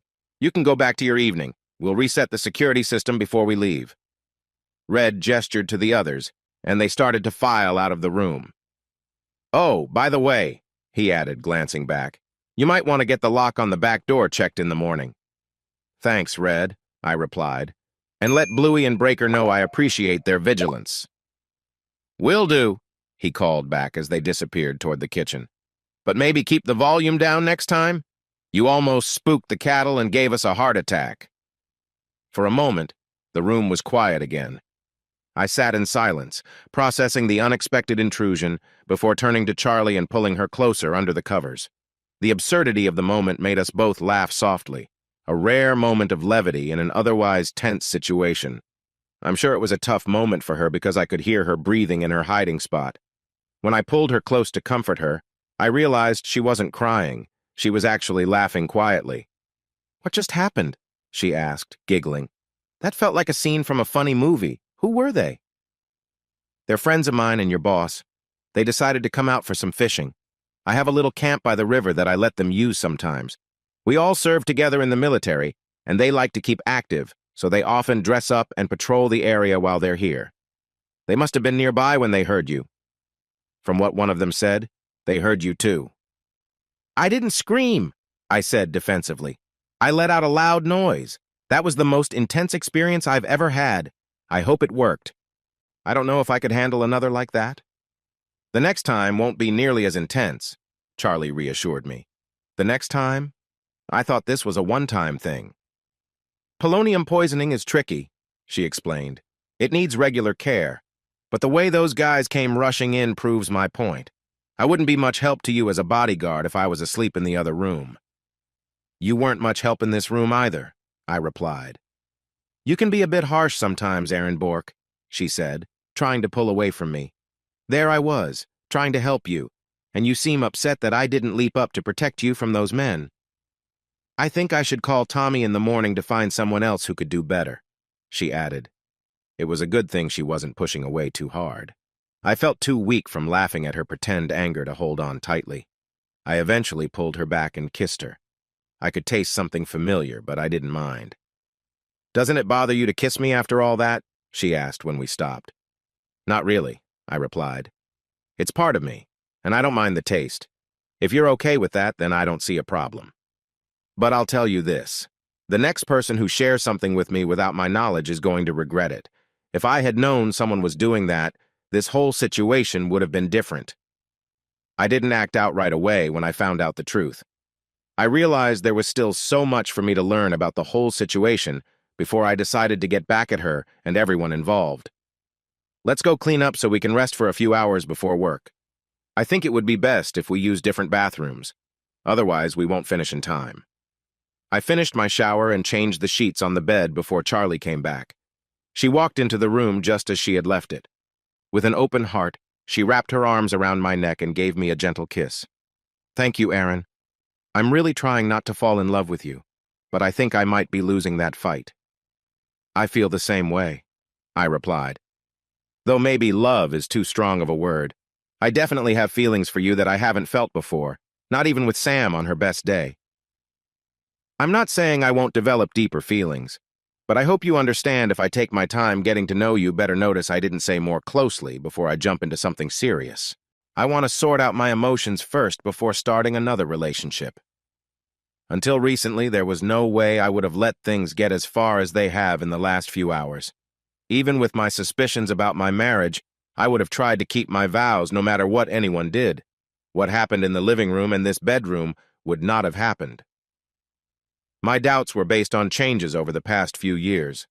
After finding out my marriage had been a lie from the beginning and that I was just a cover for what was really going on in Sam's life, I no longer felt married to her.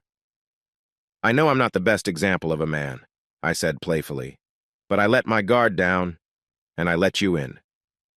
I understand where you're coming from, Aaron, and I will be patient, Charlie said. Should I call you Stoney? Where does that name come from? I explained that there had been a modern Western show back in my father's time called Stony Burke. It was one of his favorites, so I ended up being called Stoney as a nickname. It just stuck. And what about Red, Bluey, and Breaker? They're guys I served with in Iraq and Afghanistan. Red's last name is Adair. He was our expert with explosives, so it made sense that he got the nickname of a famous American firefighter named Adair, who used explosions to put out oil fires. Breaker was the youngest person in our team and got his nickname from a well-known figure, Harry Breaker Morant, who was a horseman, poet, and known for his role in the Boer War. He came to us from a remote area and has the feel of a self-taught scholar. Sometimes he helps me with my horses, teaching the new ones how to behave. Despite his tough appearance, he is one of the kindest men I have known. The horses love working with him because of his gentle touch. The only thing he hasn't done that his great-great-grandfather did is write poetry, but he is still young, so maybe he will try that later.